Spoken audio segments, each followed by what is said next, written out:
2장 상상력, 세계관, 틀릴 수 있는 진리 우리 한번 같이 공부해 봅시다. 자, 2부 진리의 재발견, 상상력의 싸움을 중심으로. 우리 1부는 뭐였죠? 상황의 재발견이었죠. 그죠? 2부는 진리의 재발견. 그리고 3부는 뭐죠? 실천의 재발견이죠. 예. 책들 안 읽어오셨나 보다. 되게 중요해요. 그래도 rediscovering situation, rediscovering truth, rediscovering practice 이건데 그거 보시면서 이제 다 그래서 일단 2부를 중심으로 갑니다. 자, 먼저 그 골로새서에서 가장 반짝이는 대목은 본문에 삽입된 시입니다. 골로새서에 시가 들어가 있죠. 그 시가 엄청나게 도발적이고 그래서 거기 포함 들어가 있는 상상력이 우리를 엄청나게 자극을 하거든요. 사실 그냥 우리가 성경을 읽을 때 몰라요. 처음에 읽을 때는 그냥 뭐 이게 시인지 뭔지 넋두리인지 우리 모른다고. 근데 이거 시구나. 근데 그 당시에 제국의 지배적인 상상력과 세계관을 거슬러서 이 하나님 나라 천국의 상상력을 우리에게 북돋워 주는 그런 시라는 걸 알게 되고 다시 보면 굉장히 느낌이 달라요. 제가 이 책이 사실 골로새서 주에서잖아요. 강에서잖아요. 근데 제가 골로새서 본문을 보면서 이렇게 설명하고 그러진 않아요.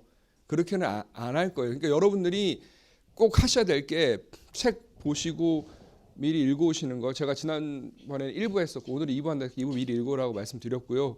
그러면서 동시에 골로새서를 한 번씩 읽으세요. 매주 한 번씩. 예.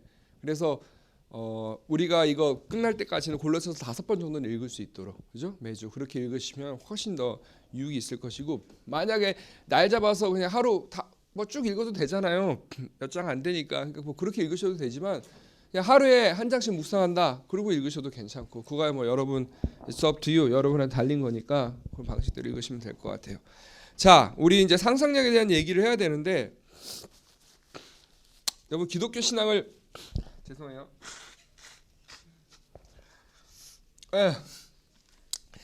기독교 신앙은 되게 다양하게 접근할 수 있는데 저는 이렇게 생각해요. The Christianity is all about imagination. 기독교는 상상력의 종교라는 거죠. 상상에 대한 전부. 그것이 기독교라는 거죠. 왜 그러는가? 가만히 생각을 해보세요. 우리가 어떤 신앙을 알게 된다는 것이 우리가 기존에 가졌던, 예를 들어서 우리가 20살 때까지 예수님을 영접하지 않은 사람을 가정을 해봅시다. 그 사람이 쭉 살아왔던 우리 이 21세기 소비문화 IT 사회에서 그 사람이 가질 수 있는 상상력의 그 스코프와 범위와 뭐 이런 것들을 생각을 해보자는 거예요. 거기에 예수 그리스도라고 하는 굉장히 이질적인 어떤 상상력이 들어와서 그 사람의 안에 들어가고 그것을 깨뜨리고 변화시킬 때 그 사람의 상상력의 지평이 어떻게 달라질 것인가 우리가 상상을 해보자는 거예요. 그래서 사실 예수 믿고 사람들이 달라진 거는 뭐의 결과입니까? 철저하게 상상력이 달라진 결과예요. 그렇죠? 그 이상도 그 이하도 아니에요. 예수를 믿으면서도 삶이 달라지지 않는 사람들은 도대체 왜 달라지지 않는 겁니까?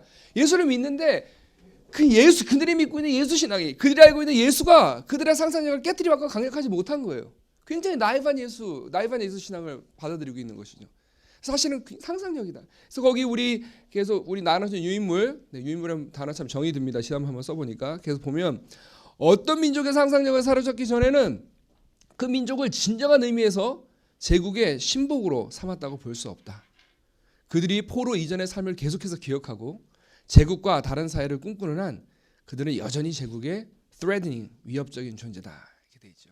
그러니까 우리가 그 2000년 전으로 돌아가서 로마가 그 당시 서구 사회 전부라고 할 수 있는 지중해 연안을 다 정복하고 돌아다닐 때 한 민족을 정복을 했단 말이야. 이렇게 한 민족을 정복을 했는데 그 민족이 군사적으로는 무릎을 꿇었어요. 정치적으로도 무릎 꿇렸고. 그렇지만 그 민족의 그 상상력이 있잖아. 어떤 상상력? 기억. 근데 상상력 항상 어디에 기대고 있어요? 기억이 기대고 있잖아요. 그래서 우리가 포로 이전에 이렇게 살지 않았는데, 우리가 포로 이전에 우리의 사회는 이렇지 않았는데, 그 생각을 사람들이 계속 하는 한은 진정으로 그 사람들을 정복시킨 게 아니죠. 그리고 그 민족도 진정한 의미에서 피지배 민족이 아닌 거죠. 그렇죠? 마찬가지인 거예요. 우리가 우리 역사로 돌아와갖고 일제 강점기 시대 때 거기 보면 나와 있지만 조선 사람들을 굴복을 시켰단 말이에요. 일본 제국주의가. 그런데 여전히 조선 사람들이 자기들의 상상력을 일본에게 굴복시키지 않을 때 여전히 굴복받기 이전의 삶을 기억하고 있고 그때로 회복할 꿈을 갖고 있다면 잠재적으로 위험한 거죠. 그러니까 일제 순사들이 돌아다니면서 독립운동가들 색출하려고 다니는 거죠. 그래서 거기 보면 일제강점기 시절 왜 그렇게 일제가 민족성을 말살하려고 했는지, 왜 그렇게 역사를 왜곡해서 지금까지 영향을 미치고 있는지, 그 결과 그 영향 때문에 패배감에 젖은 지식인들이, 그 당시에 사람들이 얼마나 패배감에 젖었는지, 특별히 그 문학의 1930년대에 닥쳤던 문학의 사주 중에 하나가 퇴폐주의라는 거. 그럼 혹시 기억나세요? 문학 하신 분들? 막 사람들이 되게 막 절망하고 아파하고, 거기 보면은 막 그런 것들이 문학 시나 소설에 나와 있잖아. 그래서 사람들이 얼마까지 이렇게 패배감에 젖었냐면, 그게 어떤 미학의 형식으로 이제 발전이 된 거죠. 1980년대부터 홍콩 누아르 아시죠? 홍콩 누아르, 오우삼 감독을 중심으로 홍콩 누아르들. 나 최근에 그 영화들 다시 보게 됐어요. 뭐 그 철펠상웅이라든지, 그다음에 그 뭐죠? 그 오토바이 뒤에 태우고 막 피 질질 흘리면서 가는 거 있잖아요. 그 드레스 입히고 뭐죠? 천장지구라든지, 이게 홍콩 누아르의 이 대작들을 다시 한번 보게 됐는데, 이 보면서 그 거기서부터 이제 폭력의 미학이란 말이 처음으로 나오잖아요. 예, 이 폭력도 미학일 수 있다, 아름다울 수 있다는 게 이제 나오는데, 좀 어폐긴 한데, 그게 거슬러 가 보면은 사실은 퇴폐 미학이라는 것 자체도 굉장히 어폐가 있는 거잖아요. 그 당시 어느까지 그랬냐? 지식인 그 당시에 추앙받던 상이, 지금 남상의 상은, 우리나라에서 남자로서 떠받들여진 상은 벨은 초콜릿 복근이고 몸은 얼짱인데 얼굴은 어떻게 해요? 곱상하게 생긴, 이쁘장하게 생긴 뭐 그런 사람이 지금 이렇게 떠받들이고, 굉장히 좀 이질적이죠. 근데 제가 살았던 서구에서는 그렇게 얼굴은 이렇게 가시나같이 생겨가지고 기생오라버니같이 생긴 애들은 환영을 못 받아요. 예, 물론 그런 애들을 좋아하는 서구 백인 여성들도 있어요. 그렇지만 대부분은 남성적인 스타일을 좋아하죠. 그런데 그 당시 때 1930년도에 뭐가 유행했냐면 폐병에 걸린 게 유행했어. 폐병에. 실제로 사람들이 폐병에 걸리고 싶어 했어요. 폐병에 걸려갖고 얼굴이 창백해 보이고 하얗게, 그리고 이렇게 하고 하얀 손수건으로 이렇게 지침을 하면 손수건을 딱 보면은 피가 묻어 있는. 그럴 때 여자들이 그걸 보고 하면서 애정을 느끼게 되는, 무슨 변태적인 얘기냐? 이렇게 얘기할지도 모르겠지만, 진짜 그 당시 그 유행이었다니까. 그래서 일부러 폐병 걸린 흉내를 내고 다녔어요. 그 당시 역사 기록이 다 있는 얘기예요. 예. 그래서 그냥 그 정도로 패배감에 젖어 있었는데, 그러면서 나왔던 것들이 뭐냐면 이제 국가 개조론. 이광수와 지식인들이 얘기했던 국가 개조론. 야, 이 조선민족은 근본적으로 좀 문제가 있다. 우리 그냥 국가를 좀 개조해야 되겠다라고 이렇게 얘기하는 사람들이 있었죠. 그렇게 국가 개조론을 얘기하는 사람들은 이제 상상력까지 어떻게 된 거예요? 이제 지배를 당하게 된 것이죠. 그 사람들은 진정한 이제 제국의 신복이 된 것이고. 예. 그래서 따지고 보면 독립운동은 상상력의 전투였다는 거예요. 그러니까 여러분 생각해 보세요. 오늘도 제가 국민일보 노조들하고 이렇게 기자회견 하고 가서 저희 노조 지도부하고 간담회를 하고 왔지만, 여러분 가만 남의 일을 생각하지 말고 여러분의 일을 상상해봐. 142년 거의 한 5달 가까이 되잖아요. 작년 12월 10일 그 정도부터 12월 20일 그 무렵부터 시작해갖고 지금 해를 넘기면서 파업을 해왔는데, 5달 동안 월급도 없이 계속해서 이렇게 투쟁을 하고 있다고 생각해봐. 근데 뭐 신나게 싸우라도 보면은 뭐 좀 재미라도 있겠지, 뭐 보람이라도 있겠고 희망이라도 보이겠지. 사측에서는 그냥 쌩까는 거야. 무시하고 뭐 대화에 나오지도 않고. 그런데 이 사람들은 공허하게 메아리 치고 있는 거야. 사장은 출근을 안 해. 얼굴을 본 적이 한 번도 없어, 5달 동안. 그리고서는 메아리 치는 거지.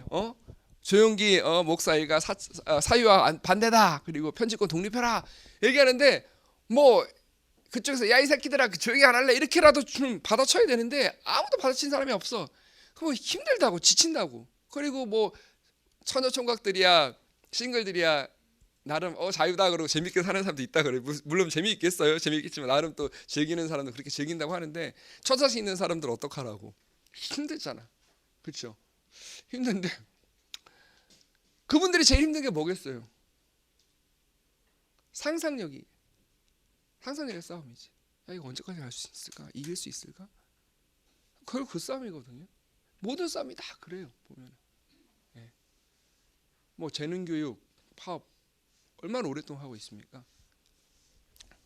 힘든 거예요. 상상력의 싸움이에요. 결국 이길 수 있을 것인가? 그래서 우리가 상상하고 있는 세계가, 그리고 꿈꾸고 있고 기도하고 있는 그것들이 이루어지도 믿어야 되는데 그걸 점점 못 믿게 되고 그걸 상상력을 내려놓게 되면, 그러면 실질적으로 패배하게 되는 거예요. 저는 지금 그걸 얘기하고 유신론을 얘기하고 있는 거 아니에요. 마음먹기에 따라 세상 모든 게 달라진다는 옥함식의 유신론을 얘기하고 있는 게 아닙니다. 분명한 것은 인간은 상상력의 존재라는 것들. 그래서 거기 계속 보면 월터 브루그만 아저씨 글 제가 인용해 놓은 거 있죠. 우리 시대 가장 큰 질병은 pathology라고 되어 있는데, 네, 병리학은 이렇게 번역했으면 더 좋지 않았을까 싶은 생각이 듭니다만, 아무튼 상상력을 감퇴시킴으로써 우리를 둔감하고 타성에 적게 만들어 상상력을 꿈꾸지 못하게 하는 것이다라고, 예, 그렇게 월터 브루그만은 얘기를 했어요. 예, 정말 그렇죠. 상상력의 문제죠. 우리 시대의 가장 큰 위험은 그의 말 맞다나 상상력의 독점의 문제. 모노폴라이제이션 된 거예요. 독점된 거. 예. 완전 딱 독점해. 우리가 제일 위험한 게 이제 한 회사가 독점하거나 그거 비슷한 게 담합이잖아요. 예, 담합하게 될 때가 제일 문제가 되는데 상상력을 독점하게 되는 거예요. 그래서 불구만은 우상 앞에 절한다는 것은 기본적으로 상상력을 넘겨줘서 그 우상이 설정한 방식으로 세계를 경험하고 해석하는 것이라고 말합니다. 이를테면 이런 거지. 뭐 쉬운 예를 한번 들어봅시다. 한국에서 가장 심한 아주 일상적이면서 가장 보편화되고 횡행하는 우상 숭배가 뭐예요? 입시죠, 입시. 대학 입시. 여기 사교육 문제잖아. 근데 부모들이 이래서 애들을 유치원 때부터 족친단 말이에요. 영어 해야 돼, 공부해야 돼 라고 막 그렇게 애들을 잡아요. 진짜 잡아요. 여러분들 결혼 안 하시면 잘 느낌이 없을 텐데 진짜 잡는다고 애들을. 정말 옆에서 그렇게 애들을 잡는 사람을 보면 우리 애만큼은 사교육시키지 말아야지 생각하는 사람조차도 그걸 자꾸 보게 되면 어떻게 돼요? 상상의 영향을 받는 거예요. 아, 내가 우리 애를 너무 방치두고 있는 거 아닌가? 요즘에 경향일보에서 무슨 아이를 키우는 그 7대 그거 선언인가 뭐 그거 해갖고 쭉 지금 연재를 하고 있잖아요. 그거 보면서 감동받는 사람도 되게 많지만 그런 거 보면서 맞아 이게 올바른 상상력인 거지. 애를 이렇게 키워야지 하고 돌아옵니다만 현실로 잠깐 그건 잠깐인 거고 그 읽는 기사 읽는 거 5분 10분인 거고 현실로 딱 돌아보면 아니에요. 처음 우리 애만 이렇게 되다가 완전 영영 경쟁이 뒤처질 것 같고 그렇게 되는 거예요. 그러니까 근데 이게 브루그만이 얘기했지만 우상 앞에 절한다. 우리가 입시의 대단 앞에 계속 사교육이라든지 이런 그 예물을 드리면서 거기에 무릎 꿇고 절을 한다는 우상 숭배를 한다는 것은 상상력을 넘겨주는 거예요. 그래 이것밖에 없지. 이 방식밖에 없는 거지. 뭐 어떡하겠어. 한국이라는 사회 사는 이상 어쨌든 애는 공부를 해야 되는 거니까. 결국은 이제 자꾸 그렇게 식으로 하면서 이제 타협으로 들어가게 되는 것이죠. 물론 여기엔 지혜가 필요하지. 제가 정병원 선생님 아시죠? 좋은 교사 운동하시는 정병원 선생님 계시잖아요. 지난번에 IVF 그 중앙회관에서 자녀 교육에 대한 그거를 작년에 했어서 저도 뭐 취재차 반은 취재차 반은 뭐 저도 학부모니까 배우려고 갔었어요. 근데 이제 전체 강의를 하고 이제 그 선택식 강의를 해갖고 중학생, 초등학생, 뭐 그다음에 유치부, 유아부 이렇게 해갖고 4개로 나눠갖고 하는데 나는 다 해당이 돼 있는 거야. 애가 중학교에도 있고 초등학교도 있고 유치부도 있고 유아 어린이집 다니는 애도 있고 어디를 들어가야 되는 거야? 이거 뭐 내 몸을 4개로 쪼개서 나갈 수도 없는 거고 손오공 같이 머리털 뽑아갖고 후 불어가지고 4개 만들어서 너 여기 가 좀 이따 다 모여서 나한테 얘기해 보고 이럴 수도 없는 거고 그러다가 에휴 그래. 큰 놈부터 먼저 잘 키우면 둘째 셋째 이렇게 해서 학습이 될 테니까 일단 큰 놈부터 가보자. 그래갖고 이제 중학교로 들어갔어. 갔는데 마침 또 강사가 정병원 선생님이 오셨네.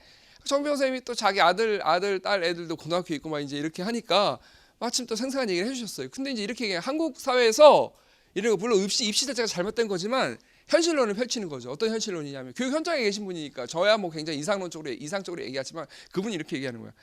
한국에서 어쨌거나 공부는 아이의 자신감과 자존감과 셀프 이스팀과 결부돼 있고 직결돼 있으니까 애가 공부를 너무 안 하게끔 방치해두면 자기네 나름 하는데 뭐 그냥 수업시간 열심히 듣고 해도 주위 애들이 너무 막 이렇게 몰아붙여서 하니까 자연스럽게 상대 비교잖아. 절대평가가 아니니까 뒤처질 수밖에 없고 애는 자꾸 자신감을 잃고 그렇게 되면 그거는 좋은 거 아니지 않느냐라고 얘기를 하더라고요.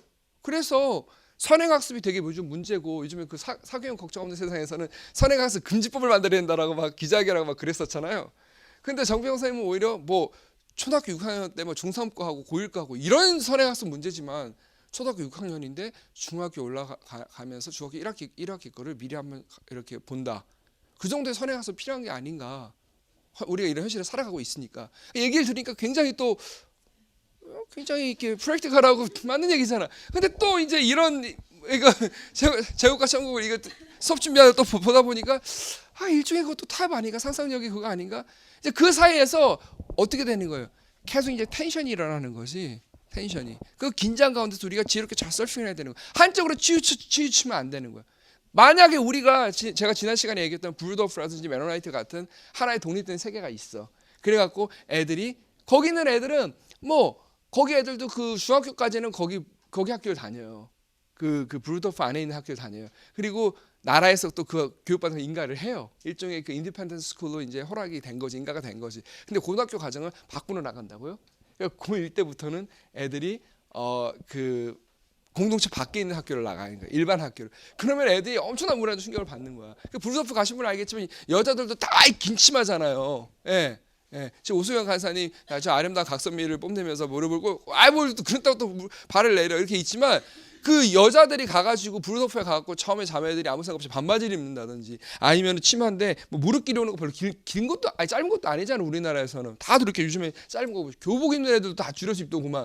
근데 이렇게 입은데 이렇게 종아리만 드러나 허벅지도 아니고 종아리만 드러나는데도 거기 있는 남자애들이 다 그 종아리를 쳐다봐요. 왜냐면 그 종아리를 공동체 안에 본 적이 없거든. 애들이 그 신기하게 계속 쳐다보는 거야. 예. 그리고 나 그러고 있으면 그렇게 한번 아무 생각 없이 입고 오면 나중에 끝나면은 거기 그 공동체 뭐 장로급이나 뭐 리더급 되는 사람이 와가지고 부탁을 하지. 좀 긴 치마를 입어달라 이렇게 하면서 부탁을 하지. 그리고 그렇게 하는데 가봐 그 보통 미국의 고등학교 애들이 보통 애들이 아니잖아요. 보면은 막 화장하고 다니고 성경험들 다 입고 막 이러는데 거기서 얼마나 충격을 갔겠냐고. 근데 어쨌든 그럼에도 불구하고 얘네들은 도피처가 있어. 도피성이 구약 시대로 말하면 도피성이 있다고.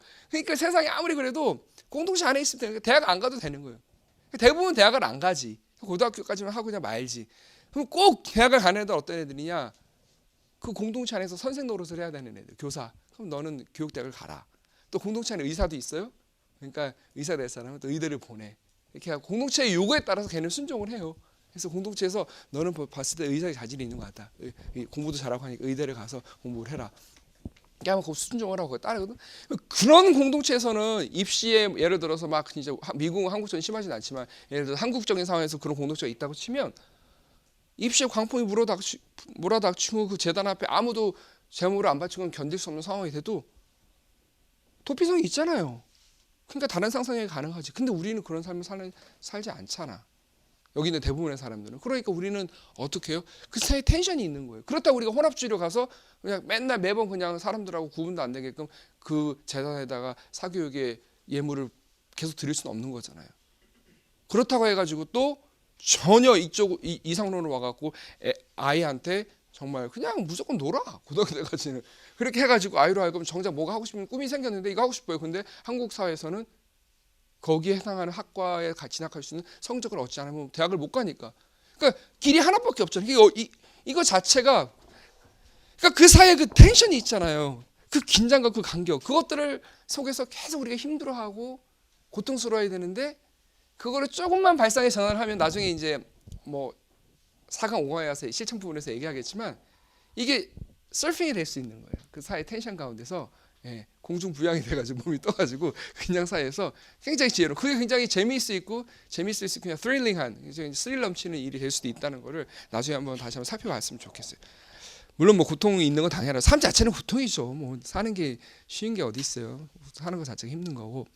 자, 그래서 그런 얘기를 좀 했고요. 이 상상력의 방향과 범위를 설정하는 데에는 시, 이야기, 이미지, 신화 등이 결정적인 영향을 미칩니다. 그래서 그 브루스 버치라고 하는 그 구약 윤리학의 아주 대가가 있는데 그분이 쓴 91년도인가 94년도에 쓴 책인데 Let Justice Roll Down, 그 정의를 강물같이 흐르게 하라, 강물을 빼내고 정의를 흐르게 하라라는 그 책이 있는데 여기서 갑자기 영어가 나오니까 숨이 턱 막히죠. 네, 뭐 걱정하지 마시고 한번 봅시다.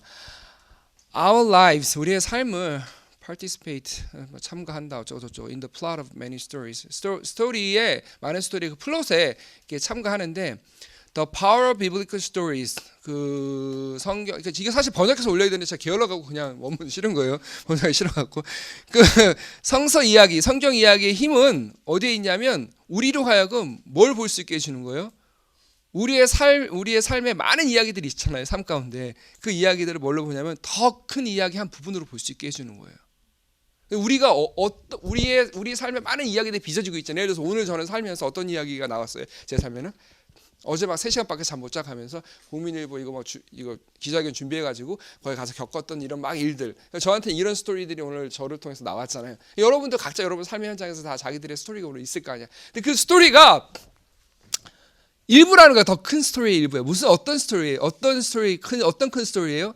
Which integrate our life story into stories of ultimate meaning. 궁극적인 의미를 줄 수 있는 그런 이야기.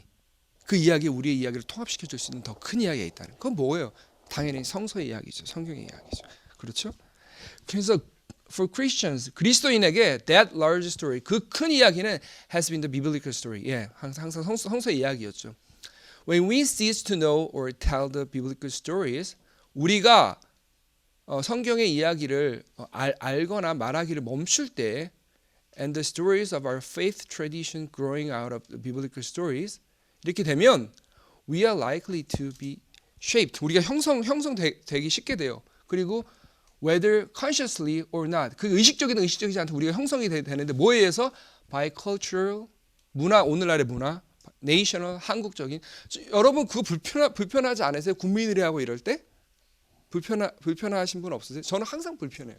국민의례 하고 일어나라 그러고 뭐 국기에 대한 맹세하고 요즘에는 그건 없더라. 뭐 조국과 민족을 향한 뭐 충성을 잠깐 이 표현은 없지만 그래도 뭐 조국과 민족의 충성 가볍게 표현을 바꾸긴 했는데 여전히 나는 솔직히 조국과 민족이 충성하기 싫거든. 솔직히 저는 그냥 하나님 나라에 충성하고 싶지 거기에 충성하고 싶지 않아요. 물론 나는 대한민국을 사랑하고 한국교회를 사랑하고 이 사회에서 고통받는 사람들과 함께 할 거고 그래요. 그러니까 그런 면에서 보면 나도 애국자지. 솔직히 맨날 그래 뭐 이렇게 가다가 보면은 애들하고 이렇게 가면은 왜 다 넷이 거기 애예요? 네 그럼 왜 애국자네? 맨날 애국자예요? 애국자라고? 네. 뭐 전철에도 이렇게 타면 7자리 있잖아요. 그러면은 우리 식구들 딱 앉으면 다 점령해 한 자리 쫙 6자리 앉고 옆에 가방 하나 딱 놓으면 7자리 쫙이에요. 그래서 한 번은 진짜 그런 적이 있어. 신기하게 진짜 자리가 우리끼리 쫙 다 앉은 적이 있는 거예요. 보통 이렇게 찢어져서 앉게 돼. 이산 가족이 항상 식구가 많으니까 그래갖고 버스를 타도 저기 한 놈, 저기 두 놈, 여기 뭐 이렇게 되고 다 뜯어져 있게 되는데 그래서 막 나중에 내릴 때 되면 막 애 깨우느라 야 일어나 얘 일어나 정신 없죠. 그래서 나중에 한 명 두 명 안고 막 정신 하나도 없게 내려야 되는데 전체에서 어떻게 그때는 희한하게 럭키하게 쫙 다 같이 앉게 됐어. 야 우리 다 같이 앉아서 간다 막 이러는데 근데 거기 이제 그러고서 사람들이 점점 타가지고 자리가 없어서 우리 집에 이제 수유역에서 딱 내렸는데 사람들이 막 들어오면서 좀 신기하다 어떻게 한 줄이 자리가 다 났냐? 그래서 다른 데 자리도 없는데 그래서 우리가 크크크 하면서 이제 내렸는데 애국자예요 저 애국자 나라 사랑하는데 내 궁극적인 충성과 헌신과 사랑의 대상은 천국이란 말이에요. 하나님 나라란 말이에요. 여기서 나오는 천국은 뭐 내가 죽어서 천국만 바라보면 이 천국 아닌 거 알잖아요. 하나님 나라거든요. 그러니까 하나님 나라인데 그러니까 궁극적인 충성의 대상 그런 거. 만약에 우리나라를 사랑하는 것과 예를 들어서 이런 거겠죠. 뭐 리 명박 아저씨께서 구라를 쳤어. 뭐 구라 쳤냐면 UAE 원전 수주를 했다. 그래갖고 엄청난 뭐 국익을 끼쳤다. 그렇게 했어요. 그 나라에 엄청 도움이 돼. 그때 막 대부분 다 환호하고 이랬잖아요. 야, 뭐 엄청난 몇십조 규모의 막 경제 성장, 경제 이익이 막 전망된다. 근데 전속으로 아니 그 위험한 원전을 남의 나라에 팔아갖고 돈 버는 게 그게 옳은 짓인가? 그걸 갖고 왜 좋아하고 앉았지? 뭐 일반 사람들이 그렇다고 쳐. 근데 약간 좀 개념이 있다고 하는 사람들조차도 막 이런 거는 칭찬해 줘야 되는 거야. 이러고 앉았어 내 주위에. 그러고서 몇 년도 안 됐는데 후쿠시마 사태 나고 난리가 났죠. 그래서 일본은 5월 5일부로 모두 원전을 가동을 중단시켰단 말이에요. 그래서 와 일본은 우리 5월 5일이 어린이날은 아니지만 엄청난 어린이날 선물을 줬다. 그 나라의 아이들의 미래를 위해서 막 이제 그런 글도 막 뜨고 이랬잖아요. 근데 진짜 그럴 때는 저는 나라에 충성 못하는 거예요. 분명히 제가 지향하는 바하고 제가 지향하는 하나님 나라 천국하고 이 우리나라의 국익을 얘기하면서 지향하는 바가 다른데 내가 어떻게 그걸 할 수 있겠어요? 그러니까 그리고 캐나다에 있으면서 동남아 애들 많이 만나면 뭐 한국 애들 나 그때 옛날에 이은미가 누구지? 옛날에 뭐 영화 배우였는데 전인권하고 뭐 연애설이 있었다가 이윤주가 자살한 거나 이윤주가 누군지도 몰랐어. 그런데 동네 베트남 사람이 와갖고 야 니네 이윤주 리 자살해서 죽었다더라 이러길래 누구야 그랬더니 너 모르냐 그러더 오히려 베트남 사람들 더 잘 알고 있어. 그리고 뭐 막 동네 일본 사람 또 와가지고 막 얘기하고 있는데 막 뭐 연사마에 그때 막 한참 막 상조카 칠 때 막 뭐 우리 코리안이니까 연사마 이러면서 막 이러고 있는 거야. 그래서 야, 내 친구가 한때 배용준 저 코디 했었다 막 그러면 그때 막 진짜냐 이러면서 막 되게 막 엄청난 나를 대단한 사람을 보더라고. 근데 뭐 뭐죠 K-팝하고 무슨 뭐 한류 이럴 거 난리치지만 저 뭐 한류 뭐 그 퍼진다 그래갖고 뭐 자랑스러우세요? 그래서 난 한류에서 얘기하는 게 뭐 그게 좋은 거 다 소비 문화하고 막 다 그런 건데 뭐 좋은 게 뭐가 있냐고. 저는 별로 그냥 그렇거든요. 근데 아무튼 나라에 대한 궁극적인 충성을 얘기하고 뭐 이런 자리에서는 별로 일하기 쉽지 않아요. 그래서 한번 캐나다에서 이런 적이 있어요. 메이저리그 베이스볼을 보러 간 거예요. 그 유일하게 캐나다에 한 팀이 있죠. 토론토 블루제이스라는 팀이 있어요. 예.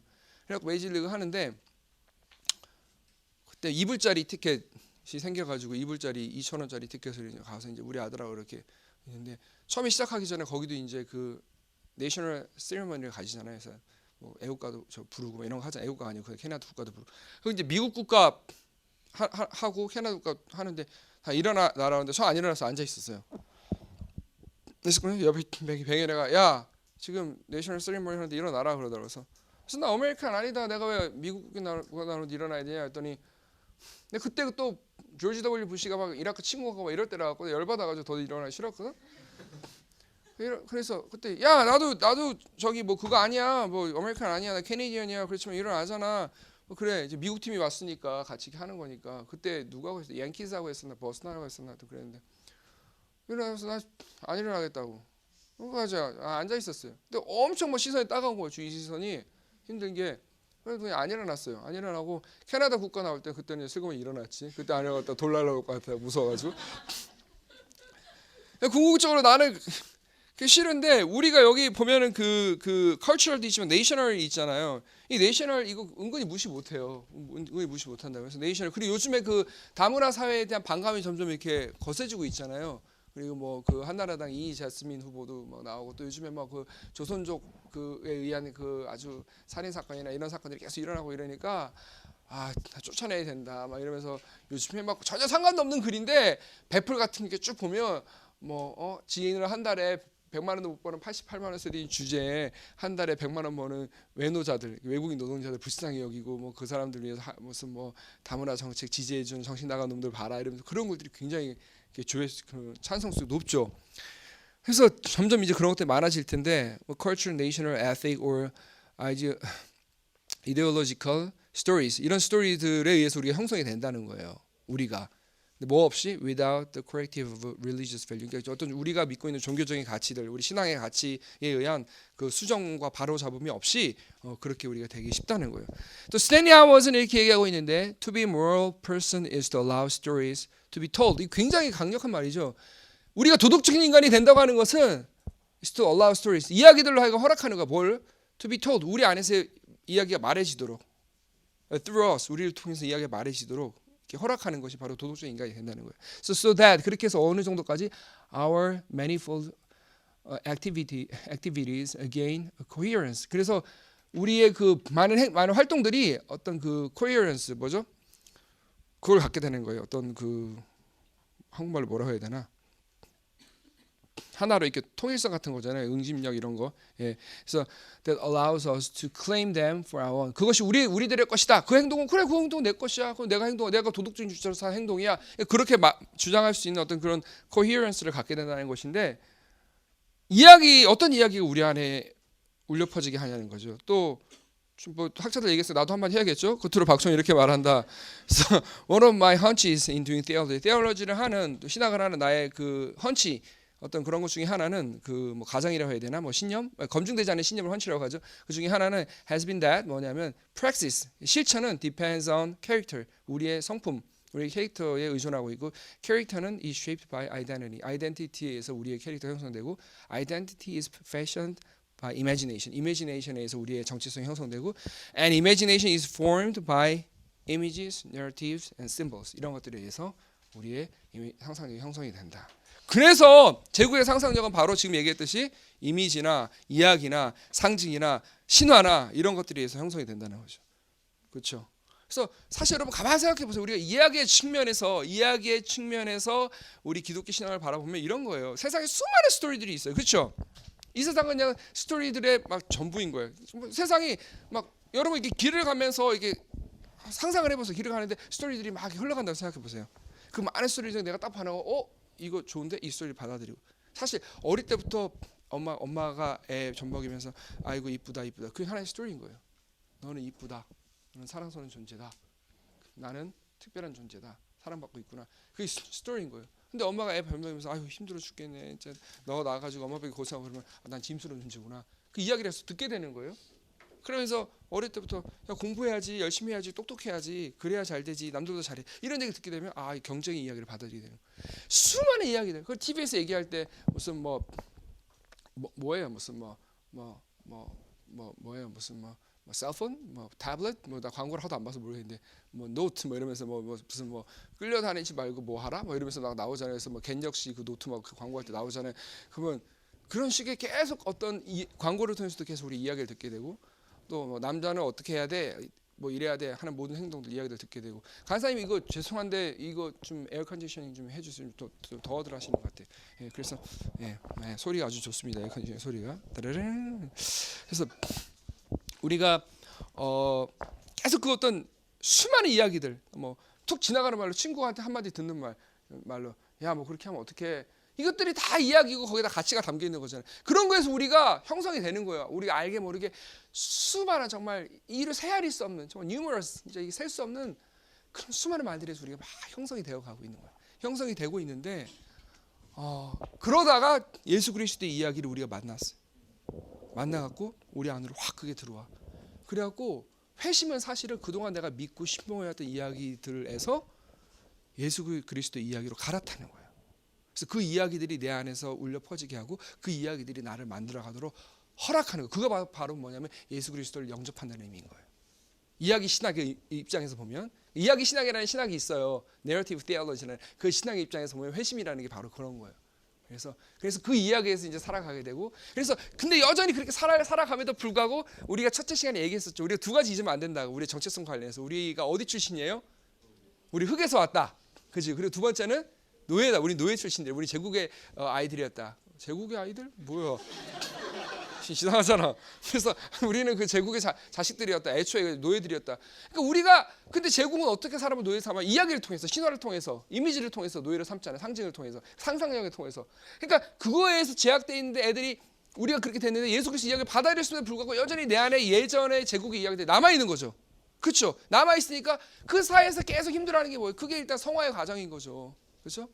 여전히 그 보면서 이스라엘 백성들이 이집트에서 살 때는 고통스럽지만 그 불감 앞에 앉아서 고기를 실컷 먹었었는데 자꾸 그때 이야기들을 그리워하는 거예요. 우리도 그렇죠. 예수 믿고 나서 내가 예수님 안 믿었으면 진짜 이렇게 살고 어떻게 살고 막 얘기를 하잖아요. 그죠? 그러면서 내 안에 세속적인 가치와 그리스도의 가치가 막 싸우고 있을 때 여기 우리 책 제목을 말하면 천국과 제국이 막 싸우고 있을 때 그게 바로 이야기들의 싸움인 거예요. 그러니까 그렇게 누가 어떤 이야기들이 나를 형성하게 되는가가 문제인데 그래서 우리 계속 거기 유인물 보시면 제국의 상상력은 신화와 이미지에서 자연스러운 것으로 받아들이게 되죠. 이런 점에서 우리는 탈시 친화를 수행하는 요정으로 살아야 하는데 이 말이 제가 웃기 요정. 제가 처음에 전사라고 썼어요. 투사라고. 근데 난 너무 무서워. 전투적 이미지 싫거든. 요정 그러면 좀 이렇게 귀엽잖아. 예쁘고 사랑스럽고. 그래서 우리 제국의 신화를 벗겨내는 탈신화를 수행하는 우리 요정이 되어 봅시다. 네, 요정이란 저는 근데 진짜 요정이 세상에 있는 것 같아요. 내가 기독교 신앙하고 그 애니미즘을 결합시키는 건지 모르겠는데 만화를 많이 봐서인지 모르겠지만 그 요정이랑 있는 것 같아. 왜냐하면 특별히 밤에 이렇게 막 엄청나게 졸릴 때 있잖아요. 그리고 눈꺼풀을 내가 뜰 수 없을 정도로 눈꺼풀이 내려갈 때는 진짜 왜 내가 옛날에 읽었단 말인데 그 잠은 어떻게 오게 되냐면 잠의 요정이 있어갖고 걔가 잠가루가 있는데 그 스푼으로 파다가 막 다니면서 자기가 마음에 드는 사람 눈꺼풀 위에다 싹 뿌리면 소르르 내리면서 눈꺼풀이 저절로 감기게 된다는 거야. 나 그걸 굳게 믿고 있거든. 진짜 경험으로 봐도 정말 그런 것 같아. 이게 뿌리니까 이게 스르륵 되지. 안 그러고서 이렇게 내가 눈꺼풀 뜰 수 없을 정도로 이렇게 졸릴 수 있을까? 정말로 너무너무 졸려. 그리고 내가 애들을 4명 키워보면 알잖아. 방금까지도 아빠하고 얘기하고 있다가 그치 않냐고 보면은 자고 있어. 이건 요정의 짓이 아니고서 이게 될 수가 없다는 거야. 정말로 세상에 요정이 있는 것 같아. 그리고 꽃 같은 것도 그래요. 진짜 어제까지만 해도 굳게 닮고 있다가 딱 왔는데 확 피어 있어. 이건 정말 하나님이 꽃의 유전을 보내서 피우지 않고 개를 탁탁 깨워 하나를 망치로 지팡이 하나를 건드려서 깨우지 않고 이렇게 될 수 있겠나 생각이 들 정도로 세상에 요정이 있는 것 같아요. 그래서 아무튼 저는 요정 이미지를 좋아하는데, 그래서 탈신화를 수행하는 요정으로 우리가 살아야 하는데, 그 마르크스가 demythologize라는 말을 처음 썼어요. 그 자본주의의 신화를 벗겨내야 된다라는 말을 처음으로 썼거든요. 근데 우리가 마르크스보다 더 능숙하게 제국의 신화를 벗겨낼 수 있는 사람이 되어야 하고, 그리스도인으로서. 그리고 미솔로지라는 책을 쓴 롤랑 바르트가 있는데, 이 사람보다 더 능숙하게 내추럴리스를 까발릴 수 있어요. 롤랑 바르트의 이 미솔로지의 핵심은, 신화는 항상 있잖아요. 원래 내추럴하지 않은 거, 원래 내추럴한 게 아닌데 신화를 통해서 내추럴하게 되는 거예요. 예를 들어서 우리도 모르게 한국 살면서 뭐 이 정도 경쟁이야 어쩔 수 없는 거 아니야라고 그냥 자연스럽게 받아들이잖아요. 우리에서 벌써 상상이 규제된 거죠. 뭐 한국 살면서 어쩔 수 없잖아. 그 정도 경쟁과 그 정도 뭐 이렇게 각박한 삶이야 뭐 감내해야 되지. 그러면서 스스로 자연스럽게 받아들이게 되는 것들. 그런 것들. 그게 무서운 거죠. 신화가 무서운 거는 절대 내추럴하지 않은 것을 내추럴하게 저스티파이 한다는 거예요. 사실 그게 무서운 건데, 그거를 까발리스, 이거는 원래는 내추럴한 게 언내추럴한 거야라고 밝힐 수 있는 것이 그 탈신화를 수행하는 요정의 역할인데, 그것을 우리가 이 두 사람 학자보다, 두 사람의 사상가보다 우리가 더 잘할 수 있어야 된다는 얘기를 제가 좀 하고 싶었고요. 그다음에 제국주의적 상상력에 대비되는, 계속 보면 본문 141쪽에 대안적 상상력을 제공해주는 도전적이고 전복성 있는, 전복 좋아해요. 나중에 브라이언 한국 오면 진짜 전복 한번 사줘요. 전복성 있는 시를 쓰고 그것을 삶으로 살아내라. 잘 보세요. 제국적인 상상력에 대비되는 대안적인 상상력. 제가 좋아하는 표현을 들자면 대안적인 상상력. 뭐예요? A counter alternative. 그 다음에 하이픈하고 alternative, imagination. 이 표현을 되게 좋아해요. counter alternative. 이 표현 되게 좋아해요. 대조대안적이라는 말. 대조대안적인 이야기, 대조대안적인 라이프스타일, 대조대안적인 imagination. 대조대안. 일단 세상하고 대조가 되고, 다르기만 한 게 아니라 실제로 또 대안이 돼요. 대안이 돼서 그걸 극복할 수 있고, 여기 대안이 있잖아 이렇게 말할 수 있는 대조대안적인.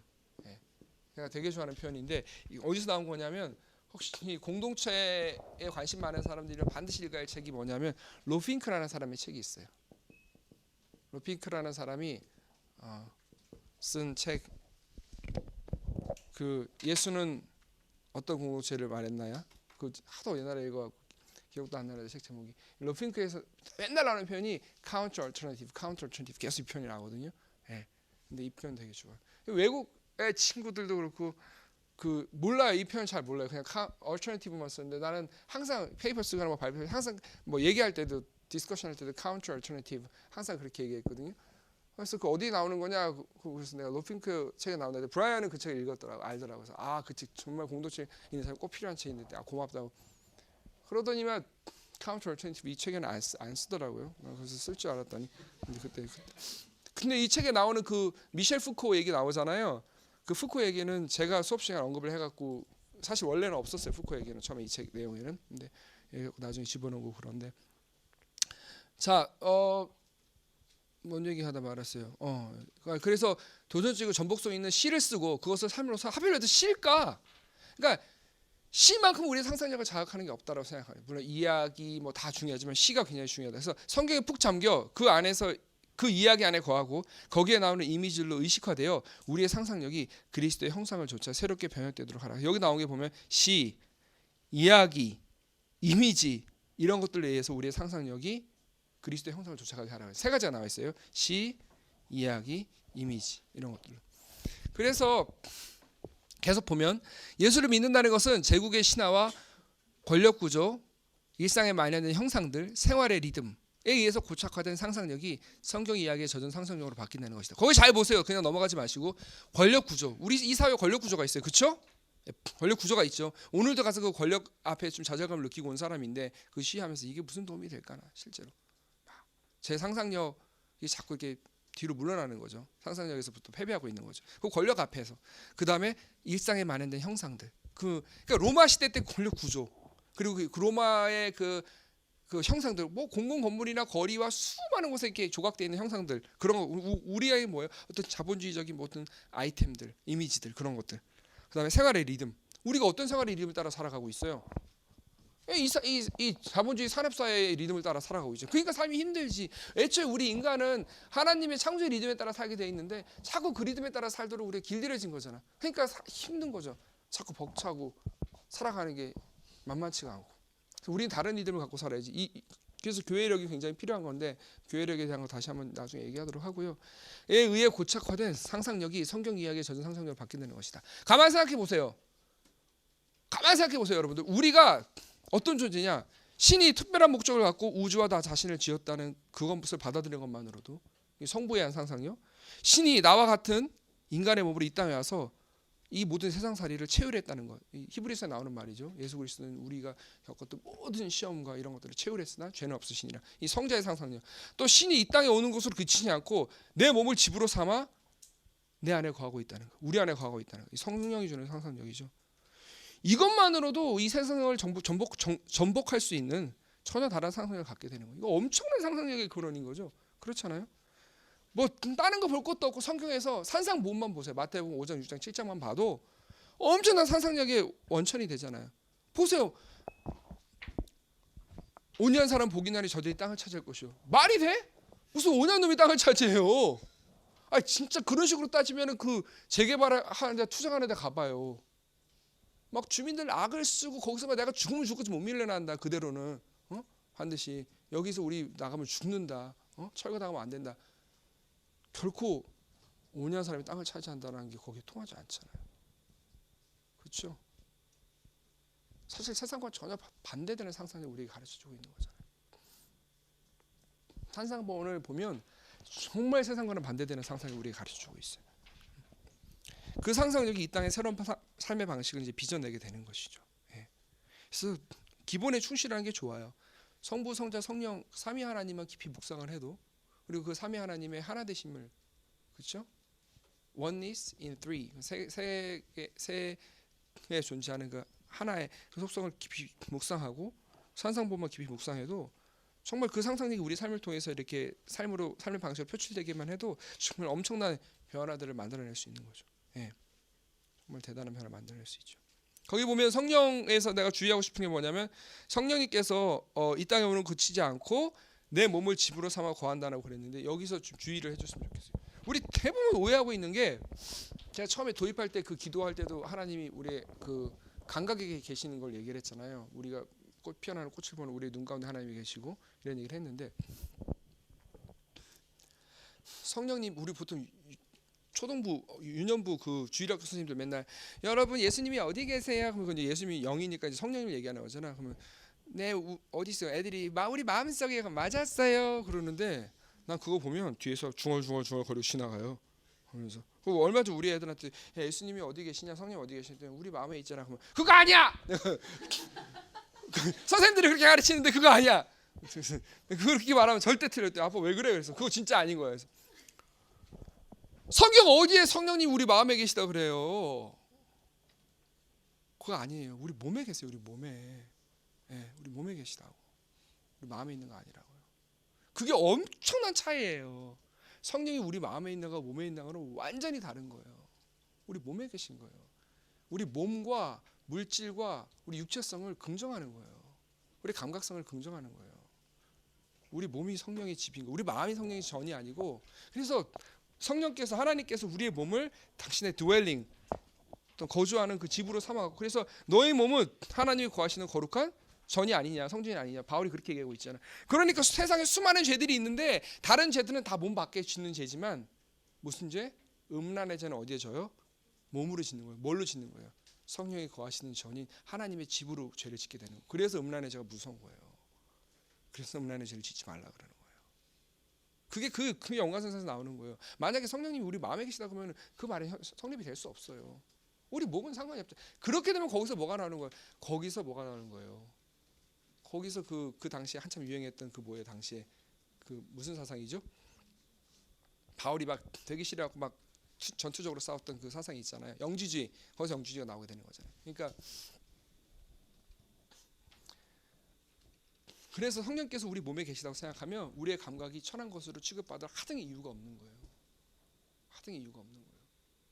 그래서 이것을 그 노르위치 줄리안이라고, 노르위치는 좀 많이 익숙해졌죠. 올해 EPL 보시는 분들. 네, 노리치 시티가 네, 1군으로 올라와서 네, 열심히 싸웠습니다. 예. 그래서 노리치 시티가 아주 잘 싸워져가지고 네, 많은 강팀들이 물을 먹었는데, 그 노리치에서 예전에 살았던 줄리안이라는 12세기에 살았던 그 여성 영성가가 있는데, 이 여자분이 하나님의 여성성, 어머니로서 하나님 굉장히 깊이 공부했었고, 그다음에 이 여자분이 우리에게 기여했던 것 중에 하나가 어떤 감각성의 회복이거든요. 그래서 이 여자분은 성령님께서 우리 몸에 거하시다는 것을 묵상을 하다 그것을 더 밀어붙인 거예요. 만약에 성령께서 우리 몸에 거하시다면 우리가 몸으로 수행하는 패컬티 중에 하나가 우리 바디로, 우리 피지컬한 이 몸으로 수행하고 있는 굉장히 중요한 패컬티 중에 하나가 뭐예요? 감각이잖아요. 센스잖아요. 오감이라고 말하는, 그죠? 무슨 식스센스도 있죠. 육감도 있지만 아무튼 영화도 있고 이렇지만 오감이잖아요. 그래서 우리가 미각, 촉각, 후각, 청각, 시각 이거잖아요. 우리 몸에 성령이 계시면 우리가 어떤 걸 바라볼 때 시각적으로 감탄하고 아름답구나, 꽃을 보면 할 때 우리의 눈에 성령님이 계시다는 거예요. 그렇죠? 여러분 이렇게 손으로 한번 만져보세요. 자기 손을 지금 이렇게 느껴지죠, 감각이. 그죠? 그때 그 느껴지는 그 촉각에 누가 계시다는 거예요? 성령님이 계시다는 거예요. 그리고 여기 저는 라벤더 꽃이 여기 있지만 프렌치 라벤더 좀 약간 징그럽게 생겼어요. 예.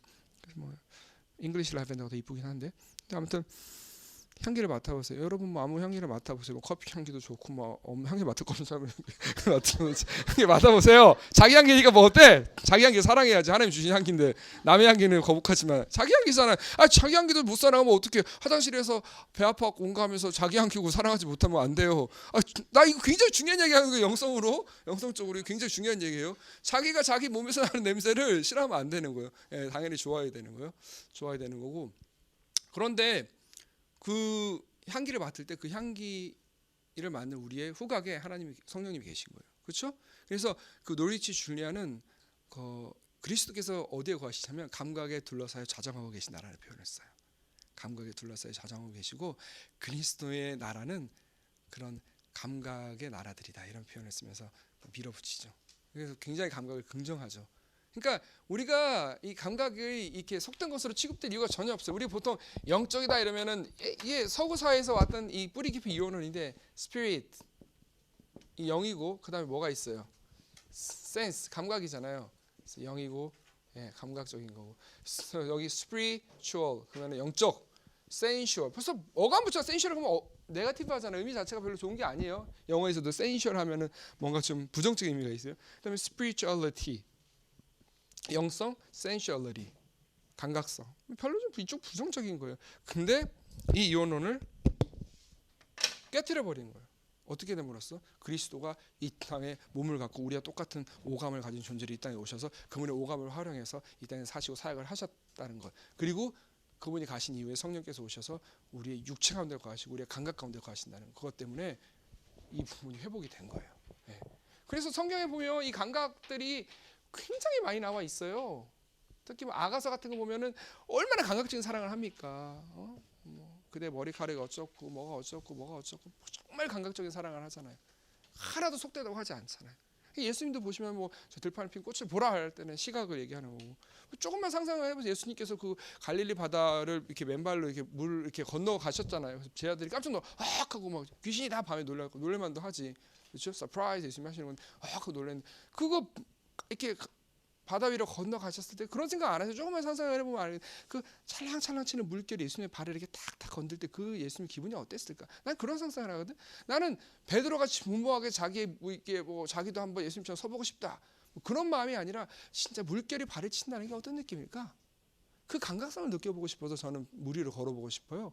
자, 이 기독교 세경안이라는 이데올로기, 세경안이 절대적 이데올로기가 될 소지가 많다는 말인데, 그렇게 되면 이 본문 중에 나와 있는 거 169페이지에 그렇게 되면 세계관이 본래 그 특정 시대와 장소에서 특정한 전통, 종교 혹은 공동체에 구현된 특정한이라는 말이 계속 나오죠. 특정한 의식구조라는 사실을 망각하는 셈입니다. 굉장히 유니버설하다는 주장 하는데 그게 아니라는 거죠. 세계관도 다 한계가 있다. 그러니까 우리가 기독교 세계관 얘기를 하는데 그 뒤에 계속 읽어보면서 넘어갈게요. 이렇게 스킵합시다. 개혁주의 전통의 기독교 세계관과 계몽주의 전통의 객관적이고 통합적인 지식의 추구. 그러니까 개혁주의 전통에 속해 있는 기독교 세계관이 있고 계몽주의 전통의 객관적이고 통합적인 지식을 추구하는 그런 그 흐름이 있었잖아요. 계몽주의 이후로 합리주의 흐름들이. 근데 사실 그거를 굉장히 강하게 비판했던 게 개혁주의 전통이었어요. 그 기독교 세계관이었는데, 근데 사실은 두 개가 굉장히 일치한다는 거예요. 혹시 여러분 기독교 세계관에 대한 이해는 갖고 계신가? 그래야지 이걸 좀 이해를 하실 수 있을 텐데, 그래도 설명하기도 힘든데, 니콜라스 월터스토프가 지적했듯이 세상을 형성하려 드는 켈빈주의 안에는 승리주의가 내지는 이가 뭐야? 트라이엄펄리즘 이 하고 이렇게 썼구나. 타이핑하다가 주의가 내재되어 있다. 그래서 계속 한번 보면 기독교 세계관의 개념을 주주한 화란의 신칼뱅주의자들은 이성의 자충족성이라는 세속 철학의 종교적인 동인을 포착해내고 말 어렵다. 사상과 문화의 심층위에서 작동하는 시대 정신을 성과를 거두. 이거 뭐야? 시대 정신을 포착해내는 성과를 거두. 시대 정신을 포착해내는 빠졌네. 성과를 거두었지만, 그러니까 나도 어려우니까 나도 문장이 헷갈렸구만. 자, 잠깐만 볼게요. 무슨 소리냐면 그 계몽주의 이후로 이성이 엄청나게 떠받들여졌잖아요.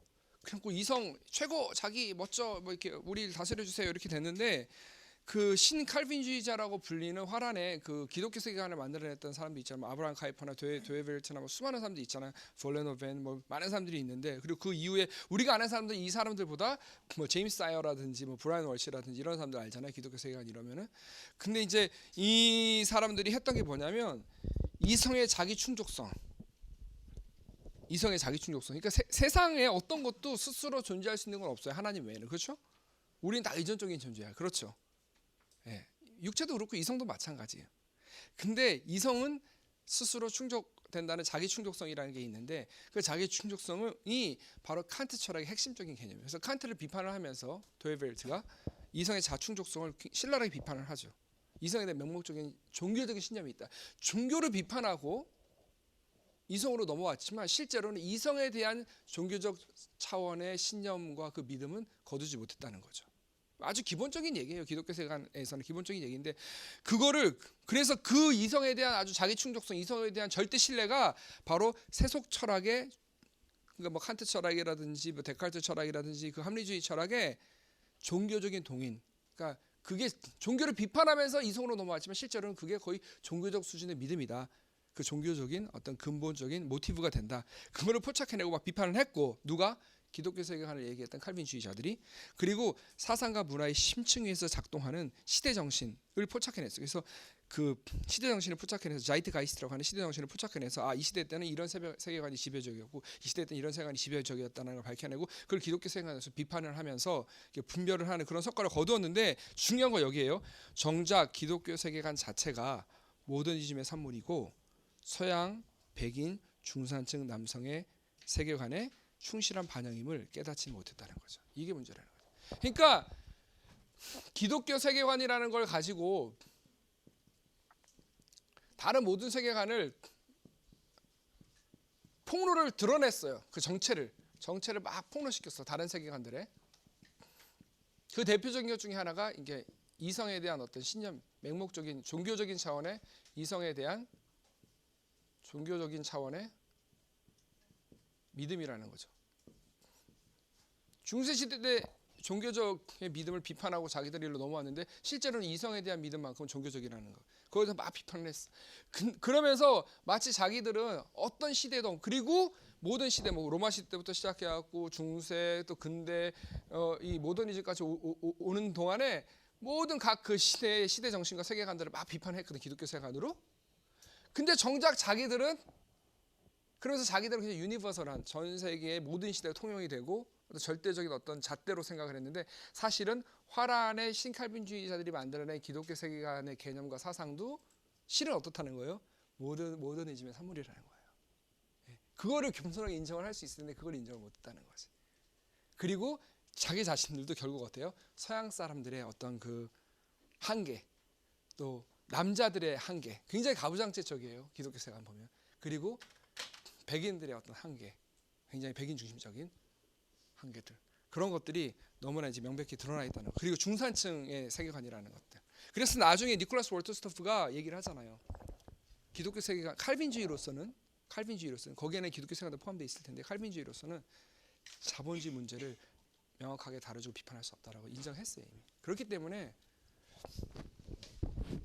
친자본주의적이고 네, 그런 부분들을 미처 깨닫지 못했다는 거예요. 그래서 우리가 기독교 세계관 요즘에 좀 예전같이 뭐 뜨겁지 않고 시들한데 저는 사실 기독교 세계관에 완전히 매료가 돼가지고 지금 제가 이 자리에 섰다고 해도 과언이 아니에요. 기독교 세계관에 학부 다닐 때 막 매료가 됐고 제가 90학번이라는 말씀드렸고 그래서 막 그 대학교 2학년 3학년 4학년 이때 기독교 세계관 너무 깊이 매료가 됐고 대학원 때도 마찬가지고 그러면서 크리스천 스터디스 기독교 학문의 가능성을 받고 그러면서 막 이렇게 푹 빠져가지고 공부를 하고 그러다가 프란시스 셰퍼나 한스 로크마크 같은 사람이 깊이만 빠져들게 되고 그래갖고 제가 그 셰퍼리안이었어요. 그 당시 셰퍼의 추종자고 셰퍼리안이었거든. 그리고 실제로 라브리의 멤버는 아니었지만 셰퍼의 깊이 경도됐기 때문에 뭐 우연인지 모르지만 저 이렇게 결혼할 때 줄에 서 주신 분도 그 성인교 목사님이죠. 라브리의 대표 성인교 목사님 우리 줄에 해주셨거든요. 그러니까 그 정도로 셰퍼를 넘어서는 어떤 그런 그리고 한스 로크마커를 넘어서는 어떤 미학을 전공해서 미학도가 되고 싶었죠. 미학자가 되고 싶었는데 이 사람들의 한계를 이제 보게 되는데 그게 하루아침 무너지더라고. 와우.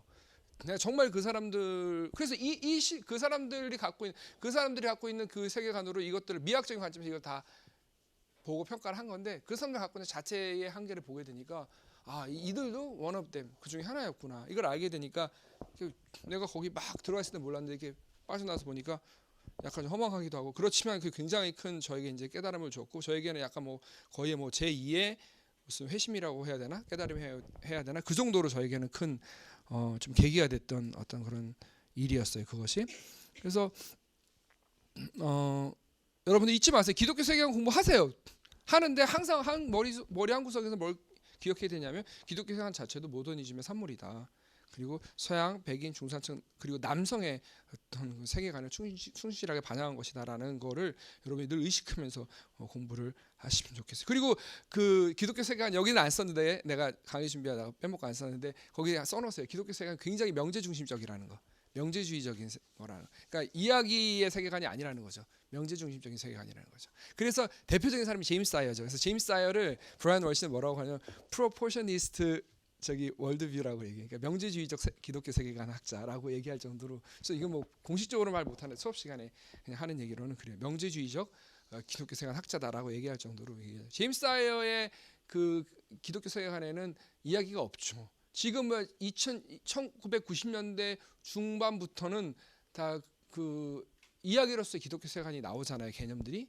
그래갖고 뭐 2000년대에는 그 엔티라이트 같은 사람들도 다 이제 이야기로서의 세계관 얘기하고 이렇게 되는데 제임스 사이어는 그것들을 좀 여전히 좀 그쪽에 대한 어떤 그 영향을 받지 않는 것처럼 명제적인 세계. 그래서 뭐 예를 들어서 이런 거죠. 뭐 기독교 세계관의 핵심 뭐 척척척척 얘기하고 아시잖아요. 그다음에 뭐 무슨 계몽주의는 척척척 이렇고 뭐 디즘은 이렇고 그다음에 뭐 자연주의는 이렇고 막 이렇게 하고 뭐 이제 명제주의적으로 비교하는 거 그렇죠. 그게 이제 제임스 사이어의 방식인데 얼굴 표정도 보니까 많이 안 보신 것 같아서 넘어갈게요. 네, 그래서 그 다음에는 그냥 스킵하고 넘어갈게요. 그냥 집에서 알아서 한번 보세요. 그래서 그 기독교 세계관이 한국에 어떤 역할을 했는가 그런 얘기 쭉 나오는데 여러분 한번 쭉 보시고 그 다음에 기독교 세계관이 앞으로 이렇게 바뀌는 게 좋겠다. 이것도 굉장히 중요한 얘기인데 이것도 그냥 쭉 이것도 하나하나 얘기하면 설명하려고 그랬는데 넘어갑시다. 넘어가고 우리 3으로 가봅시다. 일단은 오늘 9시 반까지 해보고 시간 남으면 하고 안 그러면은 뭐 시간 없으면 혼자 그냥 읽어보시고 내가 반응을 좀 보고 하려고 그랬어요. 여러분들이 기독교 세계관에 관심이 많고 그쪽에 좀 공부를 하고 노출이 되신 분들 같으면 반응이 그러면 이걸 좀 하려고 그랬는데 벌써 그런 것 같지는 않아서 일단 넘어가 봅시다. 막 괜찮아요. 기독교 세계관으로 공부 안 해도 돼. 안 하고 그냥 솔직히 말해서 우리 80년대, 90년대 기독교 세계관 공부해갖고 이 기독교 세계관대로 이혼론 극복하고 우리 모든 영역에서 이 통합된 그리스도인으로서 인티그레이티드한 크리스천으로 살아보자라고 했던 사람들보다 솔직히 지금 세대 있잖아요. 지금 세대 여러분들이 훨씬 더 통합적으로 잘 살아요. 내가 봤을 때는 그런 면이 없잖아 있어요. 네, 사실은.